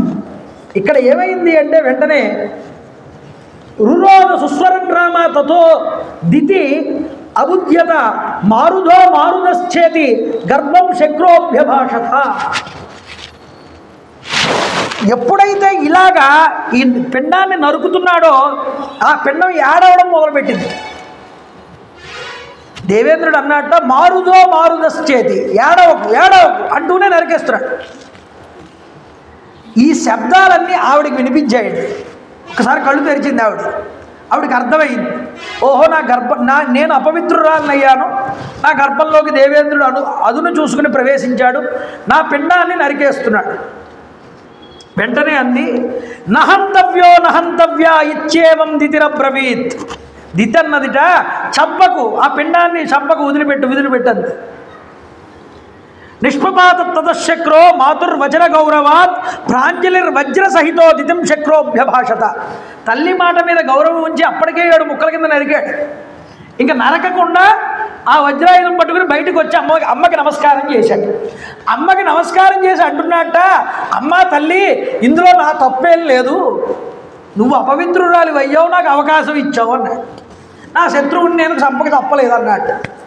అప్పుడు ఆవిడ కాస్త కోపాన్ని తగ్గించుకుని, అవును నాయన, నేను అపవిత్రురాలను అవడమే నేను చేసిన తప్పు, ఇందులో నీ తప్పేమీ లేదు, నేనే నీకు అవకాశం ఇచ్చినట్టు అయింది, కానీ నాకు ఒక వరం ఏమిటన్నాడు. నువ్వు 7 ముక్కల కింద నరికావుగా ఈ పిండాన్ని, 7 ముక్కలుగా నరికినటువంటి ఈ 7 ముక్కల్ని కూడా వాయుమండలానికి అధిష్టాన దేవతల కింద చెయ్యి అన్నాడు. వీళ్ళు నువ్వు చంపుతూ ఉంటే ఈ పిండాన్ని మారుదశ్చేతి అన్నారుగా, ఏడుస్తూ ఉంటే ఏడవకు అన్నావుగా, నువ్వు ఏడవకు అని నువ్వు అన్నావు కాబట్టి మారుదశ్చేతి. వీళ్ళు 7 కూడా సప్త మరుత్తులు అని పిలువబడతారు. మరుతము అంటే వాయువు అని కూడా అర్థమండి. అంతేకాదు మారుదహ ఏడవకు అని కూడా అర్థం. నువ్వు ఏడవద్దు అన్నావు కాబట్టి వీళ్ళు మరుత్తులు అవుతారు. మరత్తులయ్యేటట్లుగా అనుగ్రహించు, వాయుమండల అభిమాన దేవతల కింద మారేలాగా అనుగ్రహించు. ఇందులో 7 కూడా ఒకరిని మేఘమండలానికి, 2వ వాడిని సూర్యమండలానికి, 3వ వాడిని చంద్రమండలానికి, 4వ వాడిని నక్షత్రమండలానికి, 5వ వాడిని గ్రహమండలానికి, 6వ వాడిని సప్తర్షి మండలానికి, 7వ వాడిని ధ్రువమండలానికి అధిష్టాన దేవతల కింద చేయమని కోరు. అంటే ఈ ప్రదేశాల్లో ఉండే వాయువుల యొక్క అధిష్టాన దేవతలు ఎవరు అంటే ఈ మరత్తులేనండి. ఈ మరత్తులుగా అనుగ్రహాన్ని ఇచ్చాడు దేవేంద్రుడు. ఏ ప్రదేశంలో అయితే దేవేంద్రుడు తపస్సు చేస్తున్న దితి గర్భంలో ఉన్నటువంటి ఆ పిండాన్ని నరికాడో ఆ తపస్సు చేయబడినటువంటి ప్రదేశమే ఈ విశాల నగరం అయ్యా రామా అని ఆ విశాల నగరం గురించి రామచంద్ర ప్రభువుకి చెప్పాడు. చెప్పి ఇప్పుడు ఈ ప్రదేశాన్ని పరిపాలన చేస్తున్నవాడు మీ ఇక్ష్వాకు వంశానికి చెందినవాడే. ఇక్ష్వాకు మహారాజుకి అలంబుసుడు అనేటటువంటి అలంబుస అనేటటువంటి పట్టపురాణి యందు విశాలుడు అనేటటువంటి కొడుకు పుట్టాడు. అతని పేరు మీదే ఈ రాజ్యానికి విశాల నగరము అని పేరు వచ్చింది. ఆ విశాలుడికి హేమచంద్రుడు అనే కుమారుడు పుట్టాడు. హేమచంద్రుడికి సుచంద్రుడు అనేవాడు పుట్టాడు. సుచంద్రుడికి ధూమ్రాశ్వు అనేటటువంటి వాడు పుట్టాడు. ధూమ్రాశ్వుడికి సృంజయుడు అనేటటువంటి వాడు పుట్టాడు. సృంజయుడికి సహదేవుడు పుట్టాడు. సహదేవుడికి కుశాశ్వుడు పుట్టాడు. కుశాశ్వుడికి సోమదత్తుడు పుట్టాడు. సోమదత్తుడికి కాకుత్సుడు పుట్టాడు. ఈ కాకుత్సువుకి పుట్టినటువంటి వాడే సుమతి అనేటటువంటి పేరు కలిగిన వాడు. ఈ సుమతే ప్రస్తుతం ఈ రాజ్యాన్ని పరిపాలిస్తున్నటువంటి రాజు అని చెప్పాడు. వీళ్ళందరూ గొప్పవాళ్ళయ్యా, మీ వంశానికి చెందిన వాళ్ళే. కాబట్టి మీ వంశానికి చెందిన సుమతి అనేటటువంటి వాడు ఈ రాజ్యాన్ని పరిపాలిస్తున్నాడని చెప్పగానే రామచంద్ర ప్రభు ఆనందచిగుతుడయ్యాడు. ఈలోపు విశ్వామిత్రుడు తన పరివారంతో పాటు తన రాజ్యానికి వచ్చాడని తెలుసుకున్నటువంటి విశాల మహారాజు గారు ఎదురు వెళ్ళి విశ్వామిత్రుడిని తన రాజ్యంలోకి ఆహ్వానించి ఈ రాముణ్ణి లక్ష్మణుణ్ణి చూసి, అయ్యా మునీశ్వర, ఈ యొక్క 2 చిన్నారులు కూడా పరాక్రమమునందు విష్ణుతుల్యులుగా కల్పిస్తున్నారు. ఎవరు వీళ్ళు, వీళ్ళ చరిత్ర ఏమిటి, చాలా సుకుమారంగా ఉన్నారు, ఎందుకు మీతో తీసుకొచ్చారని అడిగితే జరిగిన వృత్తాంతం అంతా కూడా విశ్వామిత్రుడు చెప్పాడు ఈ సుమతికి. చెప్పిన తరువాత ఆయన చక్కగా ఆతిథ్యాన్ని ఇచ్చాడు. ఆ రోజు రాత్రి ఆ విశాల నగరంలోనే విశ్వామిత్రుడు, రామచంద్ర ప్రభు, లక్ష్మణస్వామి కూడా హాయిగా విశ్రమించారు. తర్వాత రోజు ఉదయమే లేచి మిథిలా నగరానికి బయలుదేరుతున్నారండి, జనక మహారాజు గారి యొక్క రాజ్యాన్ని. ఆ మిథిలా నగరానికి వెళ్తూ ఉంటే బయట అవుట్కట్స్లో పొలిమేరల దగ్గర ఒక ఆశ్రమం కనిపించింది. ఆ ఆశ్రమం ఏమిటి, దాని పుట్టిపూర్వోత్తరాలు ఏమిటి, ఆ తర్వాత జనకుడి దగ్గరికి వెళ్ళిన తర్వాత శతానందుడు ఇంటి పురోహితుడు ఆయన ఏం చెప్తాడు, విశ్వామిత్రుడి యొక్క కథనంతటి కూడా వివరిస్తాడండి. రేపు శ్రీరామనవమి, శ్రీరామనవమి పూట విశ్వామిత్రుడి యొక్క చరిత్ర చెప్పుకుంటేనండి రామచంద్ర ప్రభు ఆనందిస్తాడు. తన గురువు గారి కథను చెప్పుకున్నారు ఈరోజు అని. రామచంద్ర ప్రభు తన గురించి చెప్పడం కన్నా పరోక్షంగా తన గురువు గారి గురించి చెప్తే ఆనందిస్తారు. ఎందుకంటే పరోక్ష ప్రియా వహీదేవా, వాడు పరోక్షంగా ఏది చెప్పినా ఆనందిస్తారు.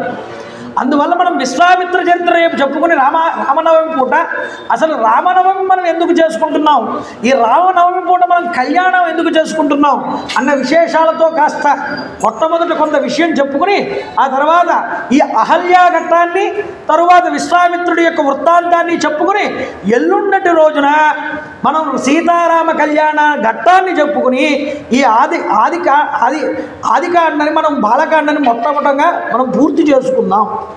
ఏమండి, అంత గొప్పగా ఈ యొక్క కార్యక్రమాన్ని మనం చెప్పుకుంటూ ఆ శ్రీనాథ్ రత్నశిల్పి వడయారు గారి పేరు మీదుగా ఈరోజు కూడా 6వ రోజు పూర్తి చేసుకోవడం జరిగింది.